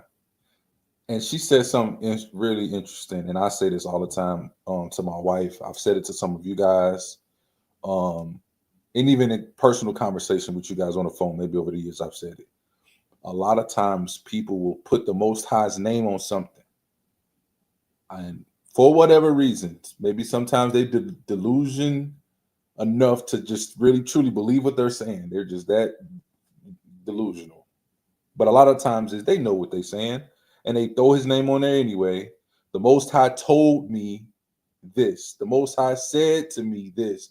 The Most High put this on my heart to do this, do XYZ, to go here, to go there, whatever the case may be. And Most High ain't had nothing to do with that. It was all you. It was all your desire. It was all you wanted what you wanted, and you was gonna make sure you get it. And when you got it, you threw the Most High's name on it to act like you were led to it when it wasn't. If you got to struggle for something, then it was not ordained to the Most High. Because here's what I know: when you sacrifice by putting Him first, He give you the desires of your heart. And when He give it to you, like she said, it's all provided for you. You don't got to worry about nothing. It's done for you. But what we try to do is we try to go ourselves and get it, or we try to get whatever the goal is. We go towards the goal on our own, and we scrape and we struggle and we fight all the way to get to that goal. And if we hit that goal, we say, all praises to the Most High. We finally did it. When that whole time we was fighting against the Most High and His intention and His plan and His purpose for our life, that whole route, we fighting against Him, and then we giving it to Him like it was Him. He was like, listen, you push this boulder all the way up the mountain when I just had for you to just say that, take that other boulder, which was much smaller, and just kick it, and it was going to roll downhill for you. It was going to roll downhill, but you over here pushing this boulder up the mountain. It's good you got here. It took you 6 years, but I could have had you, in this position before. So I found what she said extremely, extremely applicable. Yeah, that's very true. Because I have a coworker. She just started not too long ago, but she talks about always asking people for extra shifts and begging people to switch shifts and do all this crap. And every time she comes to work, she's stressing over the money she's making off tables, etc. Because she said she needs like $600+ for a car note, and then she has like 2 houses she got to pay for because she wanted to do Airbnb, and all of that is good, but I'm like, man, she's breaking her back like really, really bad. And she's a believer too, but yeah, that video is very true. Yeah. Anybody else? That I mean, makes we've all sense. done it. So, We've all done it. Go ahead, sis.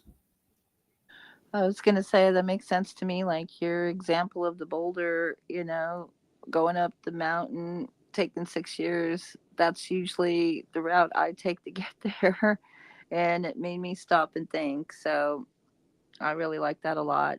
I needed to hear that one. No, me too. All praises. All praises.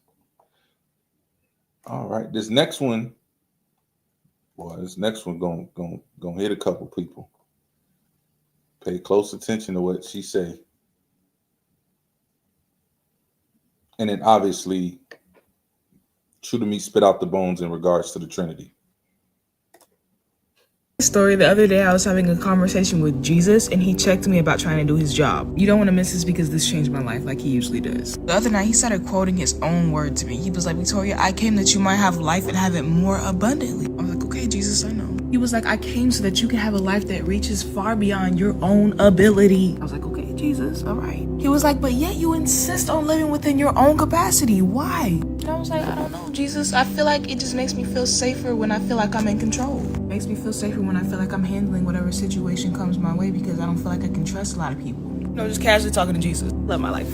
Oh, this when the conversation started taking a turn. He says safety isn't security. So then he had me look up the difference between safety and security. Turns out, while safety is freedom from harm or risk, security is protection in spite of harm or risk. He said, Victoria, which would you rather have, safety or security? He said, Victoria, you can feel safe within a house and still be surrounded on all sides because you don't see what's outside of it. He said, but you can also be completely protected and feel extremely terrified and afraid. He said, but which one would you rather be, truly safe or truly exposed? He said, you can't protect yourself from everything, daughter. He said, you have to know that I am always protecting you and that I am your internal security emotionally, mentally, physically, spiritually, and what you cannot do, I do. I don't do what you can do, I do what you can. This is the part where he terminated me. He said, Victoria, let me do my job so you can do yours. He said, Victoria, you'll never be able to fully focus on your job if you're always focused on mine. If you're always trying to figure out how to protect yourself, how to prevent yourself from going through the same situations multiple times. If you're always trying to figure out how to stop somebody from doing something before they do it, and how you're going to accomplish something and get something done before it starts. You can't do that you can't clearly focus on being a light of God all the time if you're always focused on his job, the things that you cannot control. He said, I'm your front guard and I'm your rear guard. We have a choice on whether or not we choose to trust God in spite of what the odds look like, or to feel secure within ourselves and still be under attack and still be at risk of being harmed.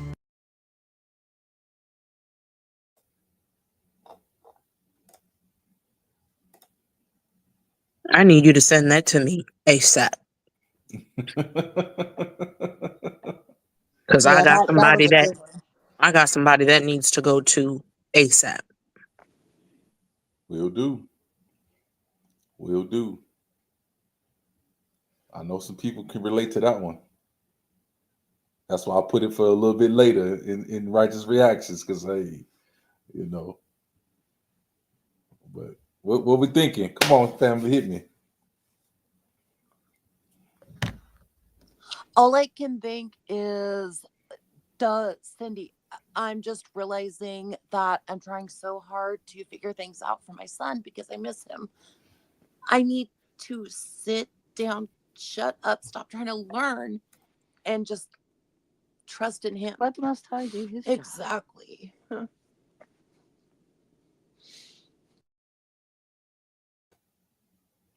Yeah, I think Do you sometimes want we tend to safety take or things in their. security?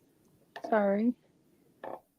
I think sometimes we tend to take things into our own hands instead of just letting go and letting him, letting the Most High take over, letting Messiah guide our way. It's like, I think that's where Cindy was kind of going with that. Yeah, I do it more often than not.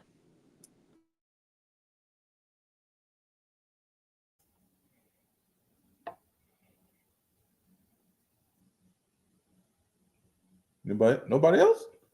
Okay. But let's go back to my faith thing, You got to have enough faith to trust in the Most High to do the things that you can't do, right? And not try to do it in a couple months. We're going to go over some really deep information that I'm working on. And I just say this, like, oftentimes in our lives, we feel like the Most High needs our help to do something. He don't need our help. Do you understand? He don't need none of our help. He don't need us to do nothing but comply. That's it. And it's not it ain't that he needs it. He demands it. He requires it from us. But he don't need our help to do anything. Why do we feel like we need to help him? Father, I need this blessing. I need this financial blessing. Okay, well, let you go and help the Most High give you a financial blessing by going and doing all of this, just work at this job, or filling out all these applications, or doing all of this groundwork to start these businesses and doing all of this stuff. When you asked him for what he wants to give you the desire of your heart, he just needs you to be obedient to him and have faith. But you feel like you need to help him give you the money, so you doing all of this stuff so you can get it. Again, pushing that boulder up the mountain. And then if you do finally get to the top of the mountain and you do have that financial blessing, or you do make 6 figures or whatever it is, now you like, oh, praises to the Most High. Thank you, Father. You did all of this. And he up there like, bro, I could have just gave it to you. But go on, do your thing. Like, you know what I'm saying? He don't need our help for anything. He don't need our help. He created the heavens, the earth, the grass, the water, the animals, us. He did all of that. And he did it perfectly. Why do we think we need to help him? That's it. Yeah, that used to be me a couple years ago. Like I remember when I was like 20, 21, 22, I used to spend hours on the internet, on TikTok, just researching all these little startup businesses and stuff like that. And don't get me wrong, like it's good to be educated, but like before I would even dig my feet into something, I'm moving on to the next thing that's catching my eye, trying to find quick like come ups and ways to hustle and all this and that. And I was just stressing myself out. And then finally I was just like, if it's for me, the Lord is gonna give me that idea. I don't necessarily have to go searching and trying to pick up like 5 different things at one time, and like I was just going about it the wrong way.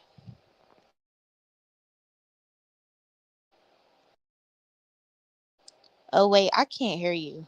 Sorry, I was muted. And sometimes he will require us to take certain measures, right? But the measures that he require us to take isn't so that we can make anything come to pass. A lot of the times when he says, I want to give you this, but I need you to do X, Y, and Z, the X, Y, and Z isn't to bring that to pass. The X, Y, and Z is to prepare you. To prepare us for being able to. For when he give it to us, we can be good stewards of what he's given us. Yes, right? I was about to say that. Oh man, that's great. Yes, absolutely. You want that amazing body, that amazing physique, right? And he's like, all right, if you want this, I'm gonna bless you with this. But I want you to do some push-ups, I want you to do some sit-ups, I want you to do some cardio. And we think that we're doing the push-ups and the sit-ups and the cardio to get that amazing body. No, he's gonna give that to us. But once we have it, if we're not disciplined by doing the push-ups, the sit-ups, and the cardio, when he gets the body, we just gonna let it go back to the wayside, and we're gonna be running around here chubby again. That's just an analogy, but you guys. No, that happened. That happened to me too. He don't need our help. That he don't need our help. He don't need our help, bro. When we get to that study, y'all gonna be like, it's gonna echo in your head over and over again. He don't need our help the whole time. Watch, I can already see it. I can already see it now. Hey, if it was in a song, then we'd remember it. You know what? That part. I might have to do it. I might have to do it. I was about to say, please do it. Do it for the gram. Please do it. Then I'll remember. Do it for the gram. Nah. All right, this next one. Oh no, this next one is a funny.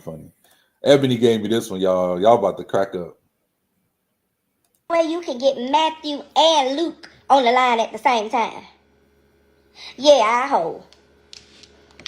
We're marching up to Zion, that beautiful city of God. Hey, Matthew, Luke, is you there?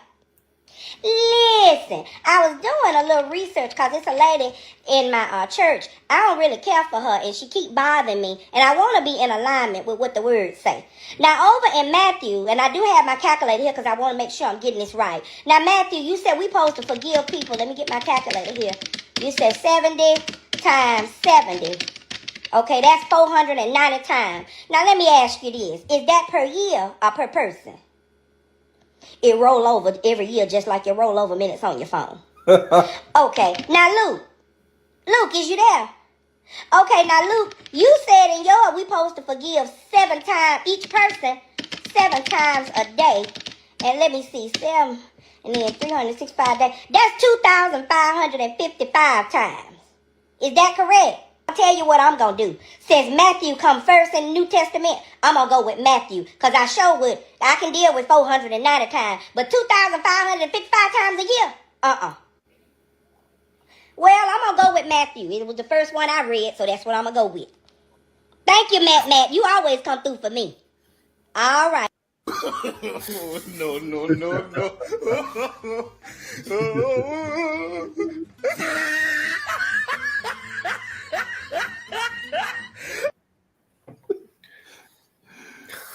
Yeah, I love it.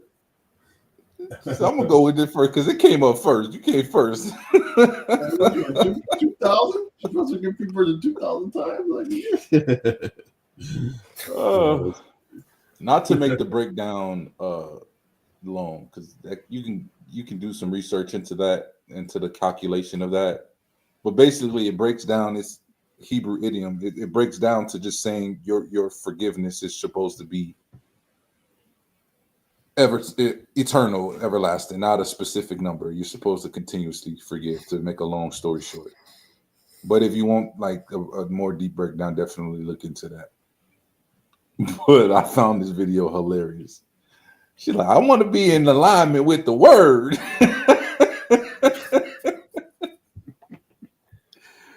Oh man. Well, we all got them people in our lives that irk us, so I feel her. I ain't mad at you, sis. Go ahead, do your thing. I appreciate you going to the scriptures, and you know what I'm saying. So most people probably wouldn't even have did that.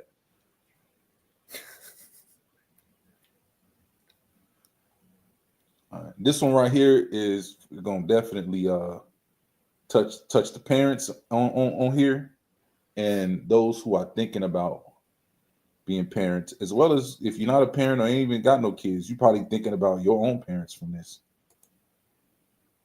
There's a technique that Satanists use to put thought into children and to other people's mind, and then they sit back to see what happens. But those Satanists, the teachers, would come back to satanic rituals at times and say, there's certain children that we cannot project to. And it is like they have a blue circle of fire, like a torch, a blue torch around them. So later we figured out those were the children that their parents were praying for. Those were the children that the parents were praying the blood of Christ over those children every morning as they leave the house. So those children can't be touched or projected to, you see. And these are the things that parents need to know, and what their authority in Christ is.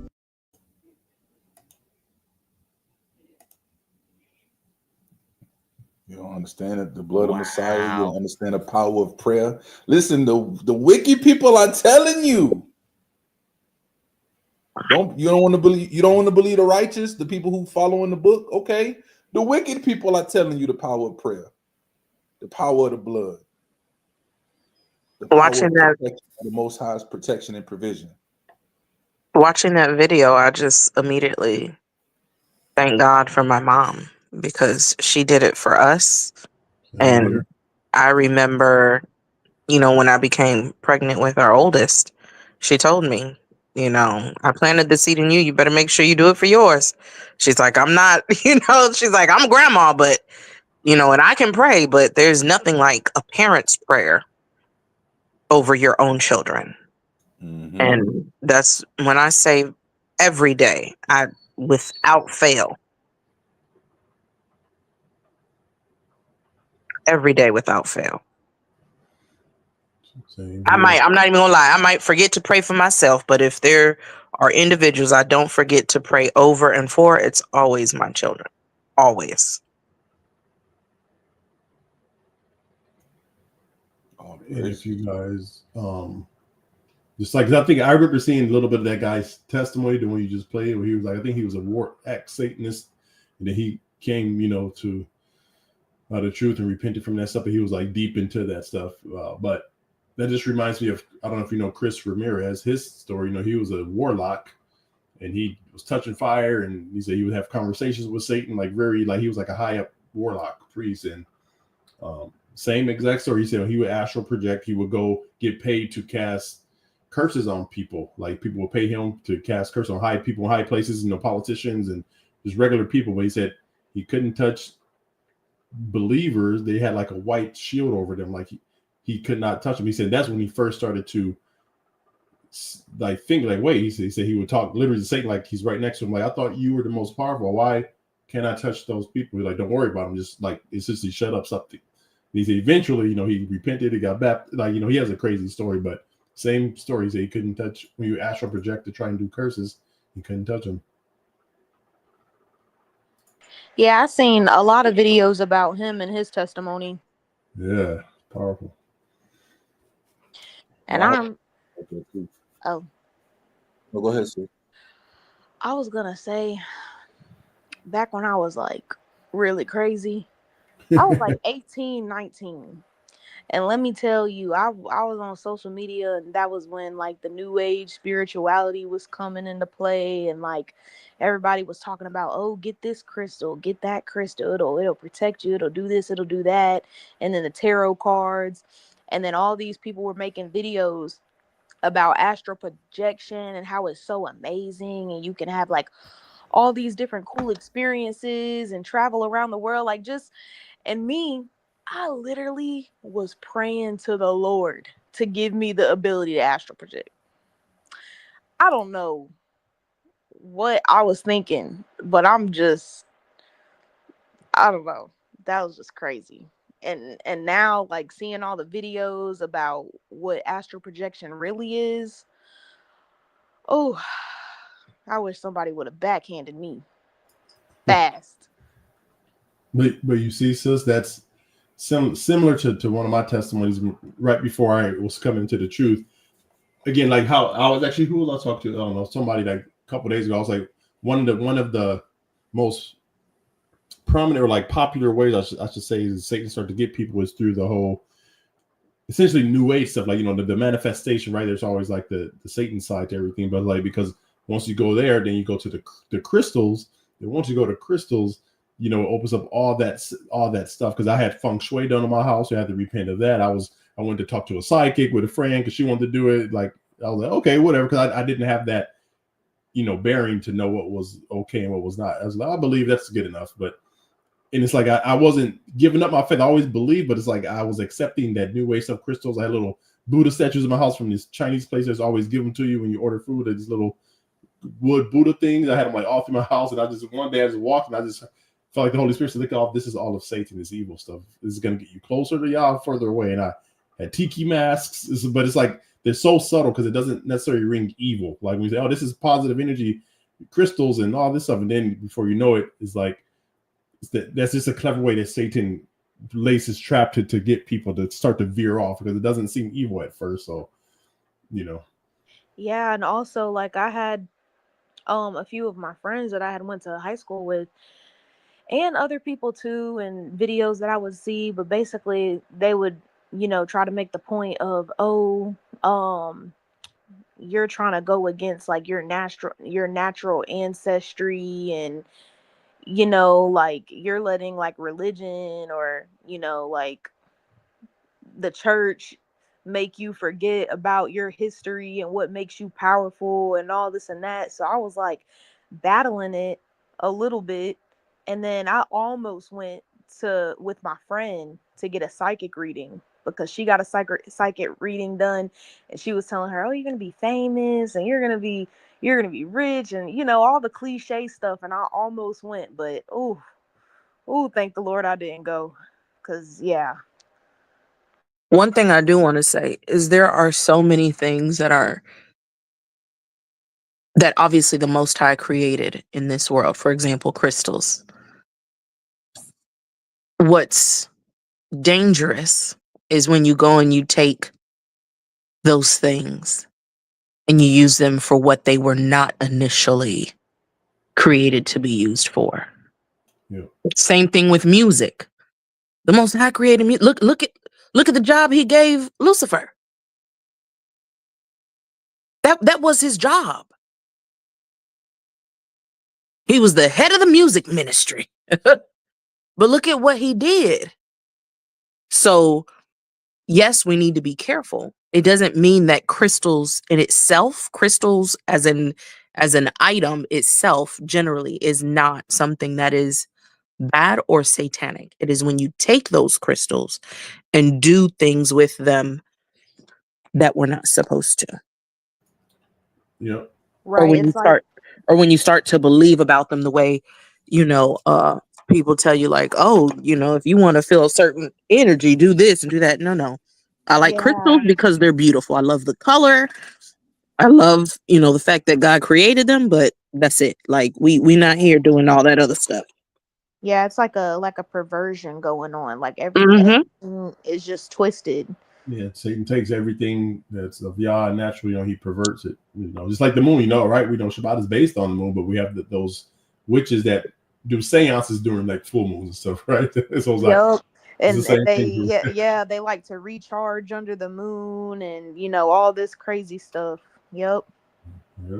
So it's got to know, like you said, when that line, don't do the line. You just got to know what line not to cross. Like I said, you have crystals. Like I said, they're beautiful. You can have, whatever. But it's like you got to know when. Okay, wait a minute. As long as you don't cross that line, because Satan is in everything. He tries to pervert everything. Everything. Y'all cooking. Like This certain next- certain Oh, go ahead. stones can be used for eliminating electromagnetic frequencies, right? Like if you're when you're in your house and you got your Wi-Fi going, you're being bombarded with these electromagnetic frequencies that are not good for you, and certain stones neutralize those, right? Which that's a good thing, but once again, it goes back to what are they supposed to be used for, and what are they not? Correct. Every stone has a frequency, right? Some frequencies are good for you, like same thing with sounds, right? Certain frequencies heal, some frequencies hurt, some frequencies protect, some frequencies alter, right? Understanding that, and that the Most High created these things to do these things. But when you put your faith in them and not in the Most High, that's when you cross the line, right? The high priest, his ephod, right? The breastplate. There was 12 different stones in that bad boy. Each of those stones individually operate at a certain frequency and have certain characteristics and traits that they emit on the person wearing it.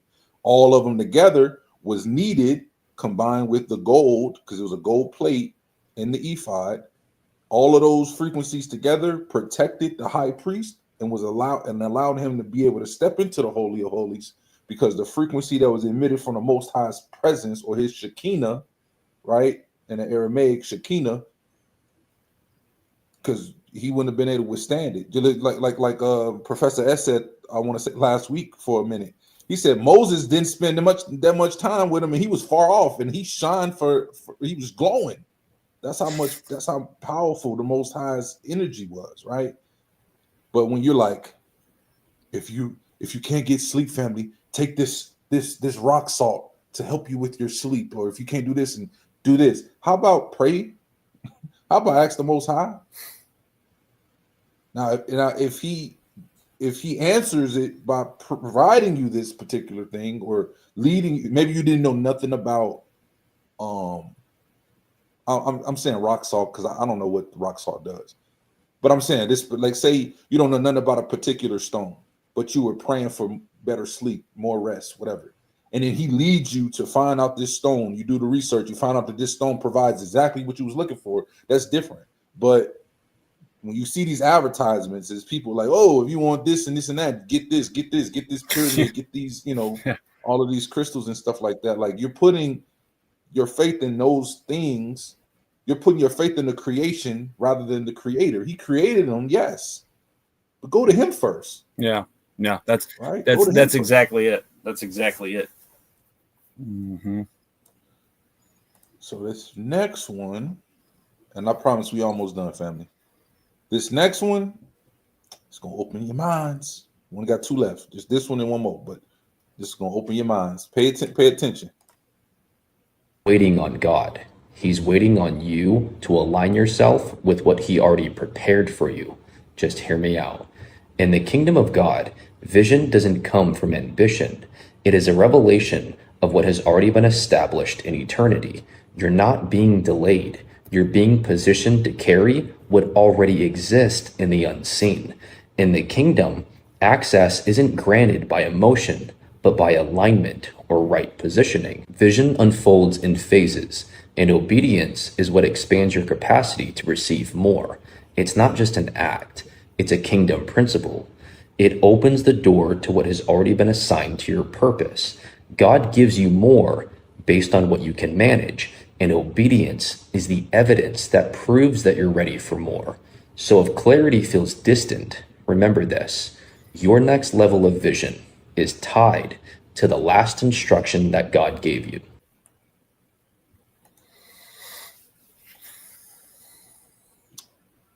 There you have it.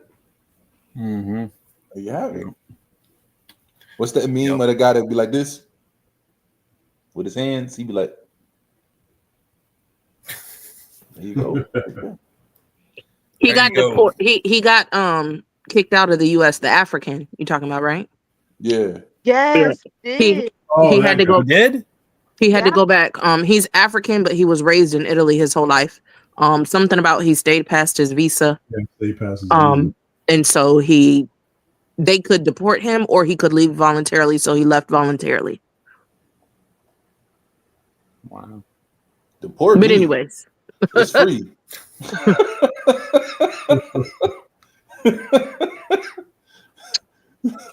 But anyways, but yeah. I'm just kidding. Don't deport me. Don't deport me. Wow. No, That is really, really important, to get into alignment. It's like you said earlier, it's not the stuff that you do is not what brings it to pass. It's what makes you the person that's capable of handling it when you get it. Yep. Yep. Absolutely. Because you And have the to thing is have it. It's like, oh, go ahead. Sorry, I was gonna say the thing is it's already written too. So we just need to make the choice to get into alignment. So that way that vision and that purpose comes to fruition. No. And if it's like the parable of the men that are the servants that are given their talents, right? And the one invests it and makes it tenfold, and the other one invests it and gets fivefold, and the other one takes it and buries it because he doesn't want to lose it. And who's the wicked one? The wicked one is the one that didn't want to lose it. The other ones, they were willing to risk it in order to increase it, right? And they risk it for the biscuit. Yeah. No, Evan know what I'm talking about. It's a little joke my son came up with playing this Risk it for game the called biscuit? Mousetrap.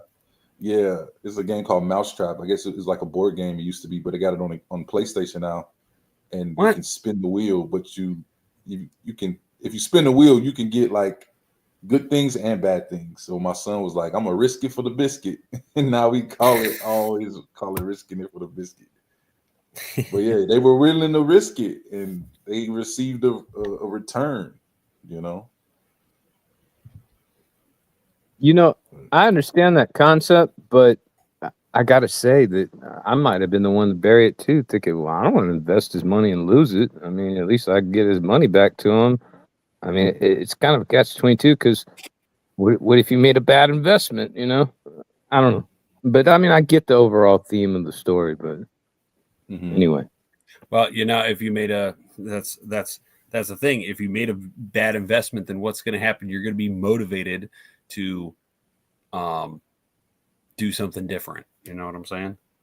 You're going to be motivated to say, okay, well, let me do something different now, and let me learn how to make a good investment. Yeah. Mm-hmm. And who did he give authority to? He gave authority to this guy, and then lesser authority to the other guy. But then the one that just buried it, he was like, "Get out of here! I don't want you around." He's like, out of here, So, because you need to be the type of person who can handle that, who can handle the responsibility and have the discipline to not lose it, Right. You don't want to just take that $10 bill and put it on a scratch off and say, oh, didn't work out. Sorry about that. Yeah. Right. I'm pretty sure the investment options that they partook in was very very well thought out, right? They probably did their research, right? They took time, and I think the underlying piece to it, outside of the spiritual aspect, right? It's a parable, so there's going to be spiritual aspect, but like the underlying practical aspect is they put effort. They put an extreme amount of effort into multiplying what was there, while the one who hid it didn't put any effort. He didn't. He just, all right, I'm gonna keep this. I'm gonna preserve this. I'm gonna put it up. But that doesn't take much. The others were out there grinding. They were working, whether it was research, doing whatever they needed to do to make those investments to get a return, right? And then to present that, like, hey, look what I was able to do. Yeah, because you have to make effort. It's not the effort that actually causes it to happen, but you have to make the effort, because that shows that you're responsible enough to be able to take care of it once you do get it. If we show that we're good stewards of the little, he'll bless us with more, because he knows that we'll be good stewards of the most. A lot of us don't get those financial blessings because we're not good stewards of what we have. We want more money. We want increase. We want financial abundance. But the little bit that we do have, we out here splurging. We out here making bad financial decisions. We're not being good stewards. We hiding the $10. We not, I'm not saying invest to go invest, like, right? I'm just saying, like, we're making very worldly and poor financial decisions within our means now. Why would he bless us with more? We need to change our mindset, and first change our mindset, and then operate in alignment with him, so that way we make those better decisions, and we can show and demonstrate that we're good, because that blessing that we're asking for is right there. But we got to do the XYZ to prepare to get that. Because if you making bad decisions, you buying all of this DoorDash, you buying cars, you doing all of this other stuff financially, and you barely making ends meet. If somebody gave you $1 million tomorrow, you could go. You're gonna squander it. You can go and pay off your debt, right? You could, be good, right? But then you're gonna squander it because you don't have the discipline established. Which is what usually happens with people who win the lottery. They end up broke and in worse situations afterwards than they were before, because they don't know how to handle athletes. Yeah. What's his name? Oh, I cannot remember his name. Motivational speaker guy to come to me later, but he was like one of the old school motivational speaker guys. But he said, like, what you're saying, if you divided up all the money in the world and gave it out evenly, it would end up back in the same hands. Was that Jim Rohn? Yeah, Jim Rohn. Yep, Jim Rohn. There we go. Yeah, there we go. That's why his name is Professor S. Family. Professor Hey, S. I'm starting to learn. Y'all just quit following me around with that camera, obviously.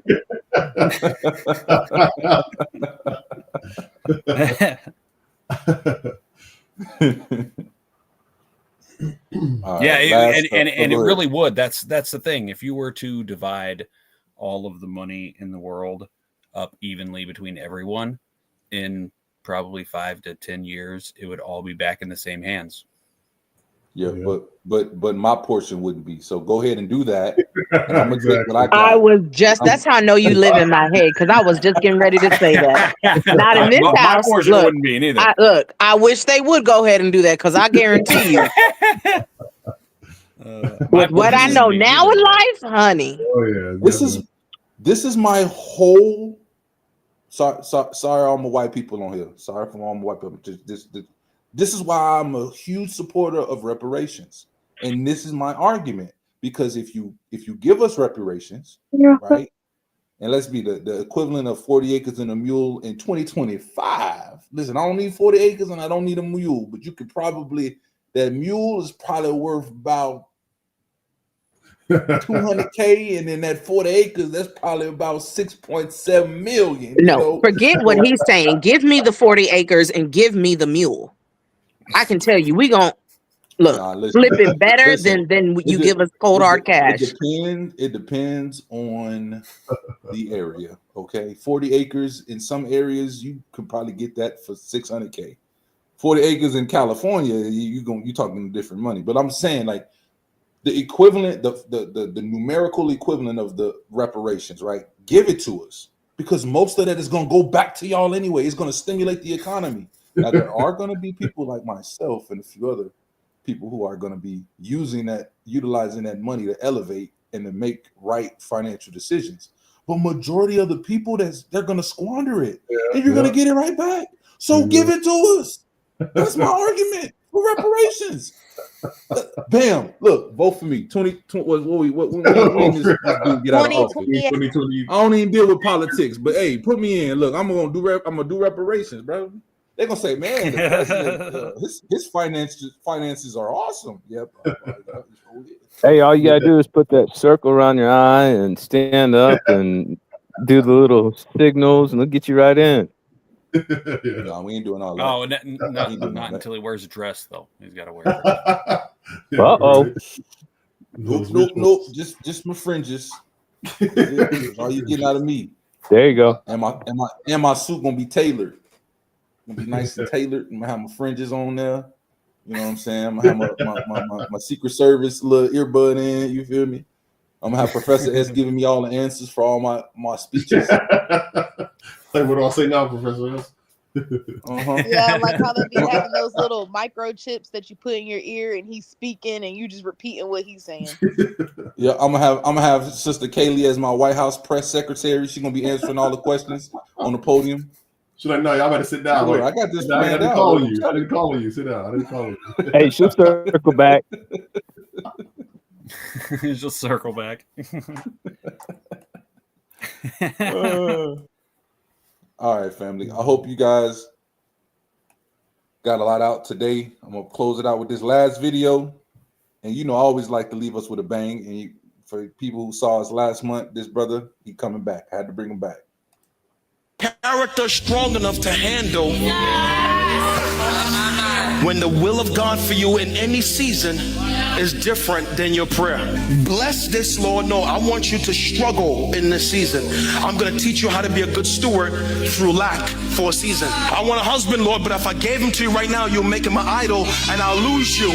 So I want you to myself for a season. Like, is your character strong enough to still love him and trust him, especially when your prayer does not match his will for your life? And this kind of preaching will not make me famous, because what you want to hear is anything you ask him for, he's gonna do. I can make this whole room shout if I spend the next 15 minutes making blanket promises of what the Lord is finna to do, about to do, is gonna do, and he won't do. Then create in your mind a God that does not exist, because I lied to move your emotions instead of telling you some things he will not move the way you want him to move. Some prayer is going to be no. Some is going to be wait.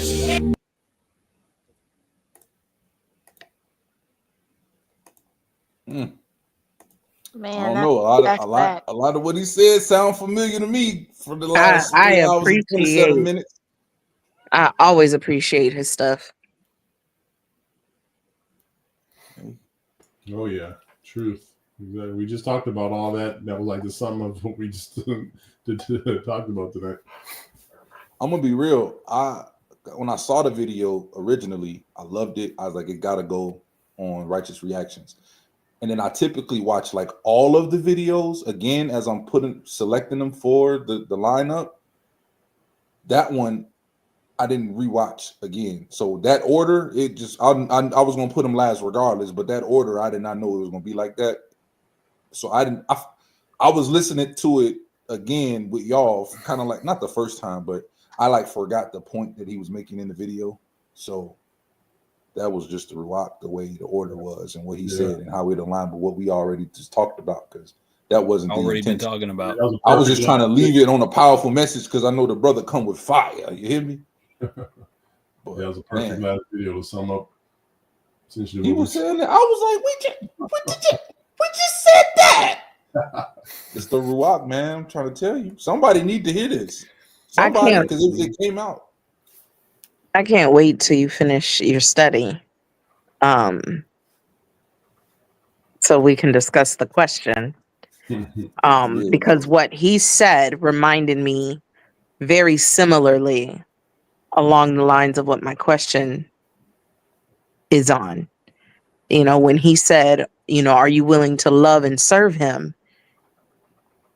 even though his purpose for your life doesn't align with what you want? That right there. You know, and it's crazy because I think that's the sad, scary thing. Like he said, people, these pastors are in these churches stimulating emotions, not actually preaching, right?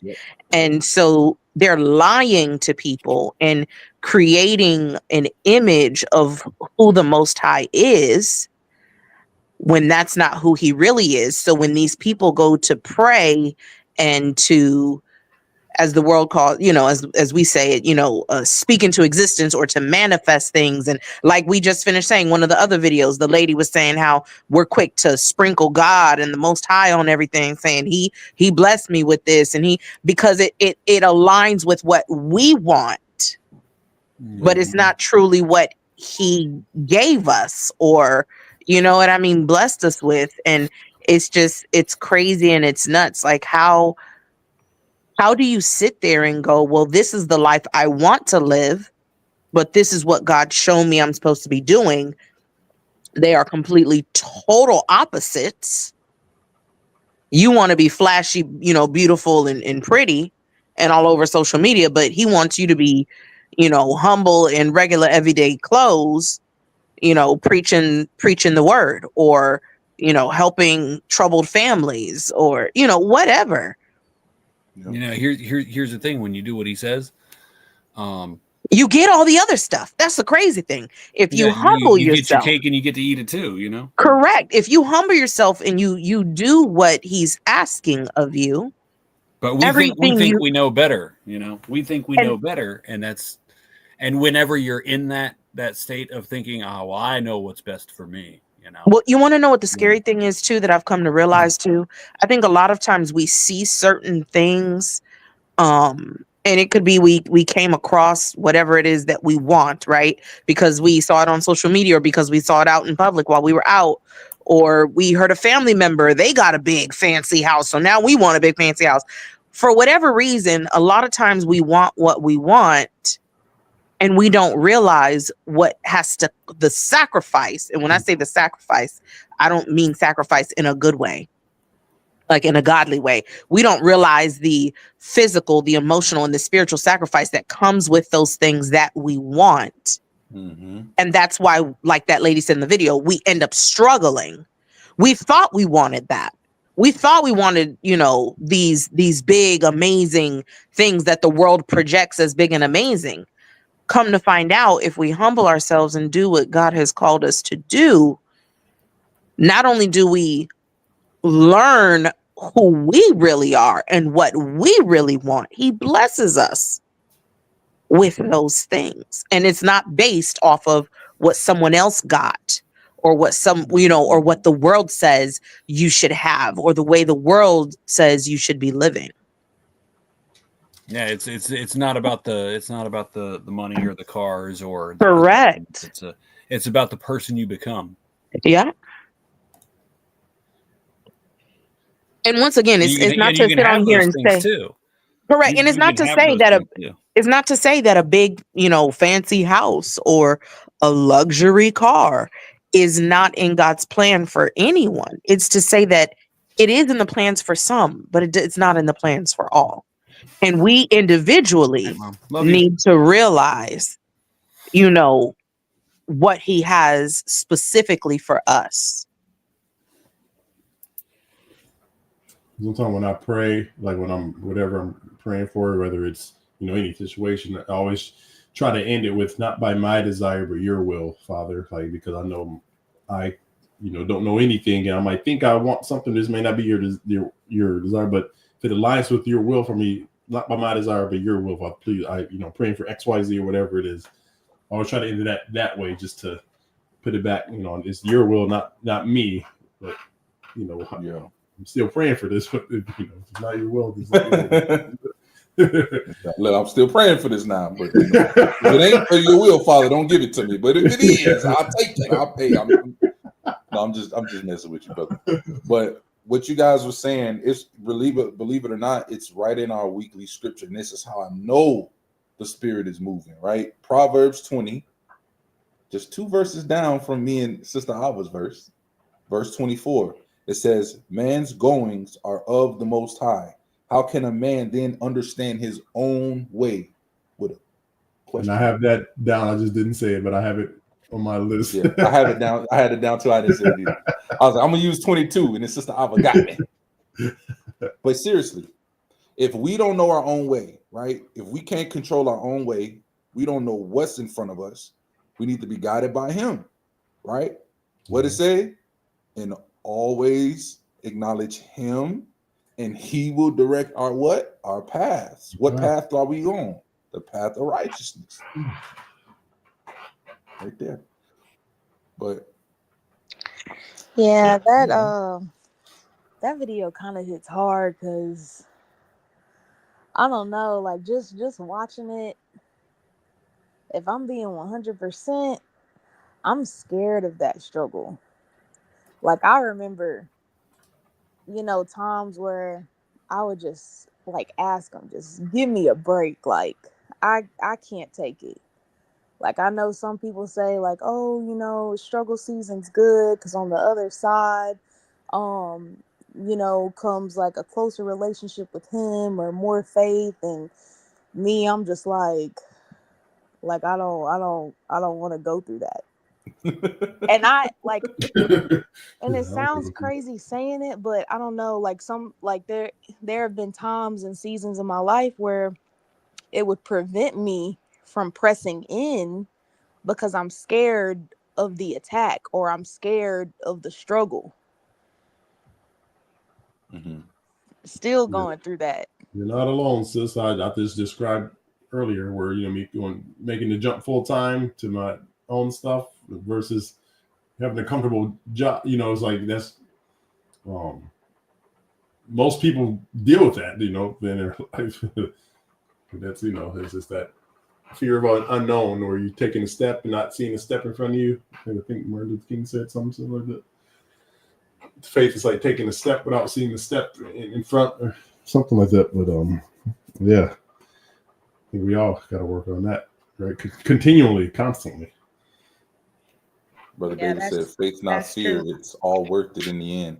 And to your point, brother, he's I believe the one that I heard. I'm not going to say like it's the correct one, right? The one that I heard was faith is like climbing up a ladder and not knowing where the next like piece, the next shelf, whatever you call it, is, and reaching anyway and taking that step and continuing that up. Yeah, I think it's like Martin Luther King, or probably, you know, different renditions of that. But yeah, it's the same thing. Yep, where you don't see, but you grab anywhere, you take that step anywhere, even though you don't see it, but you have faith that you're going to land or hold on to that next bar. Yeah, that's something that we all have to. I think that's one of the biggest things that I think Satan can use. Hallel can use, because he knows like, aha, this is where I can get most people to stop here. And some people push through it, and some people, you know, take a little bit longer. They still will get through, but it's like I'm gonna hold as many people back as I can because I know this is a strong.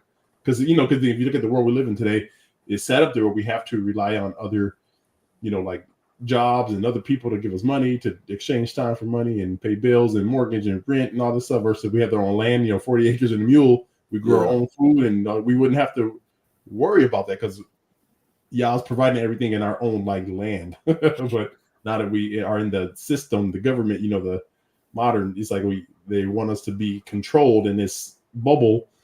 So it's they were living in Babylon. Yeah, it's living in Babylon. I was gonna save this video for either next week or another week in the future. I'm gonna play it right now. But I'm gonna play it right now. Normally, I like to leave on a funny note too, as well. But this one right here, I think it fits. It definitely fits. So I'm gonna play this, and then we're gonna get on up out of here, family. Yeah, Holy Spirit, I sent 2 assignments down to earth for Tara, but why when I check the system, it's still showing incomplete? Yes, so after that conversation that we had, she never quit the job. Oh, so she never quit the job? No, she didn't. In fact, she says she still needs more confirmation. Confirmation? Mm-hmm. So me throwing a book at her wasn't enough confirmation as is. Okay, so we got a stronghold here on our hands. Holy Spirit, tell me the real. Why she ain't quit that job yet? Okay, well, the truth is she's really afraid, and the job gives her a false sense of control over her finances. Control. Control. But I can go comfort her and remind her that, you're Jehovah Jireh, you're the provider, things like that. No. Don't worry about it. Holy Spirit, you stay right there. Stay right there. Okay. Hey, can you go fire her, please? Thank you so much. She got control.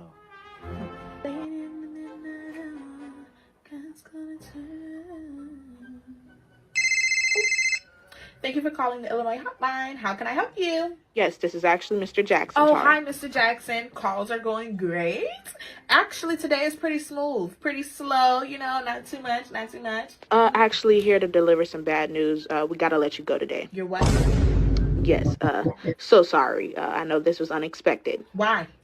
Well, that's the thing. So many things has been going on, I don't understand. so I know, but we just got to do what we got to do. Okay. These type of things. All right. You know what I'm saying? I'm so sorry. No, sorry. I understand. Yeah. Budget cuts we can't control. Follow that gut feeling.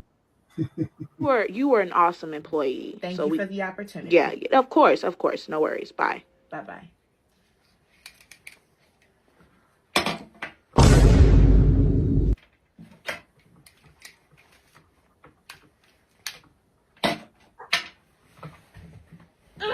Hey God, can I switch vessels? Girl, no. Can I go to the obedient vessel? No, you cannot. I assigned you to your vessel. Yeah. That's what we're talking about. That was definitely fitting. Yeah, that's I was like, I didn't want to do it, but I was like, I gotta do it. Yeah, that's that that being able to provide shelter and food and bills. That's the biggest thing that most of us deal with, because you need food, you need shelter, you got to pay bills and electric and water. So that's how can I do this? What if? And again, I still deal with that. I'm even saying so it's that's gotta have faith. Matthew, what is it, 6? Don't worry about what you're gonna eat, what you're gonna wear. I always have to read that. That's my go-to scripture.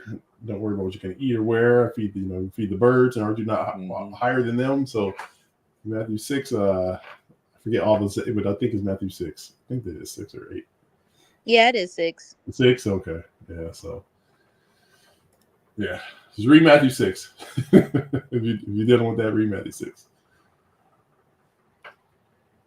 But I hope all the videos touch somebody, got made you at least think, right? Because at the very little, these are to make you think. I thank everybody for their dialogue. The discussion was amazing. The Holy Spirit was definitely in the midst tonight. I know we went super long. We almost on 4 hours, but y'all don't ever complain about righteous reactions, so I ain't gonna trip. Y'all be loving righteous reactions. On a different kind of week, it's like, bro, you need to wrap this up. Righteous reactions, y'all just keep on rolling. But yeah, this was a good lineup for sure. And it was so hard finding it though, because I could share my screen and show you all the videos. I downloaded probably about 80 videos, and I had to pick 17 out of that. It's crazy, but all praises to the Most High. I pray you guys have a blessed week. If you need me, you know how to reach me. Y'all already know. May the Most High bless you, keep you, camp his angels around you, and give you peace. That is shalom. In Messiah's name, y'all have a blessed one. Shabbat shalom, family. Shabbat shalom, family. Shabbat shalom. Shabbat shalom. Shabbat shalom. Shabbat shalom. Shabbat shalom.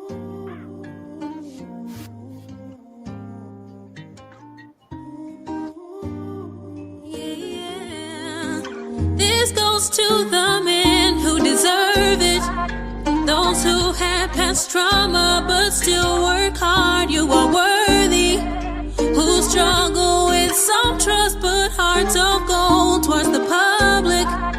Who fail pushing to succeed. Feels helpless and it's on repeat. I know it's tough, those carrying seeds.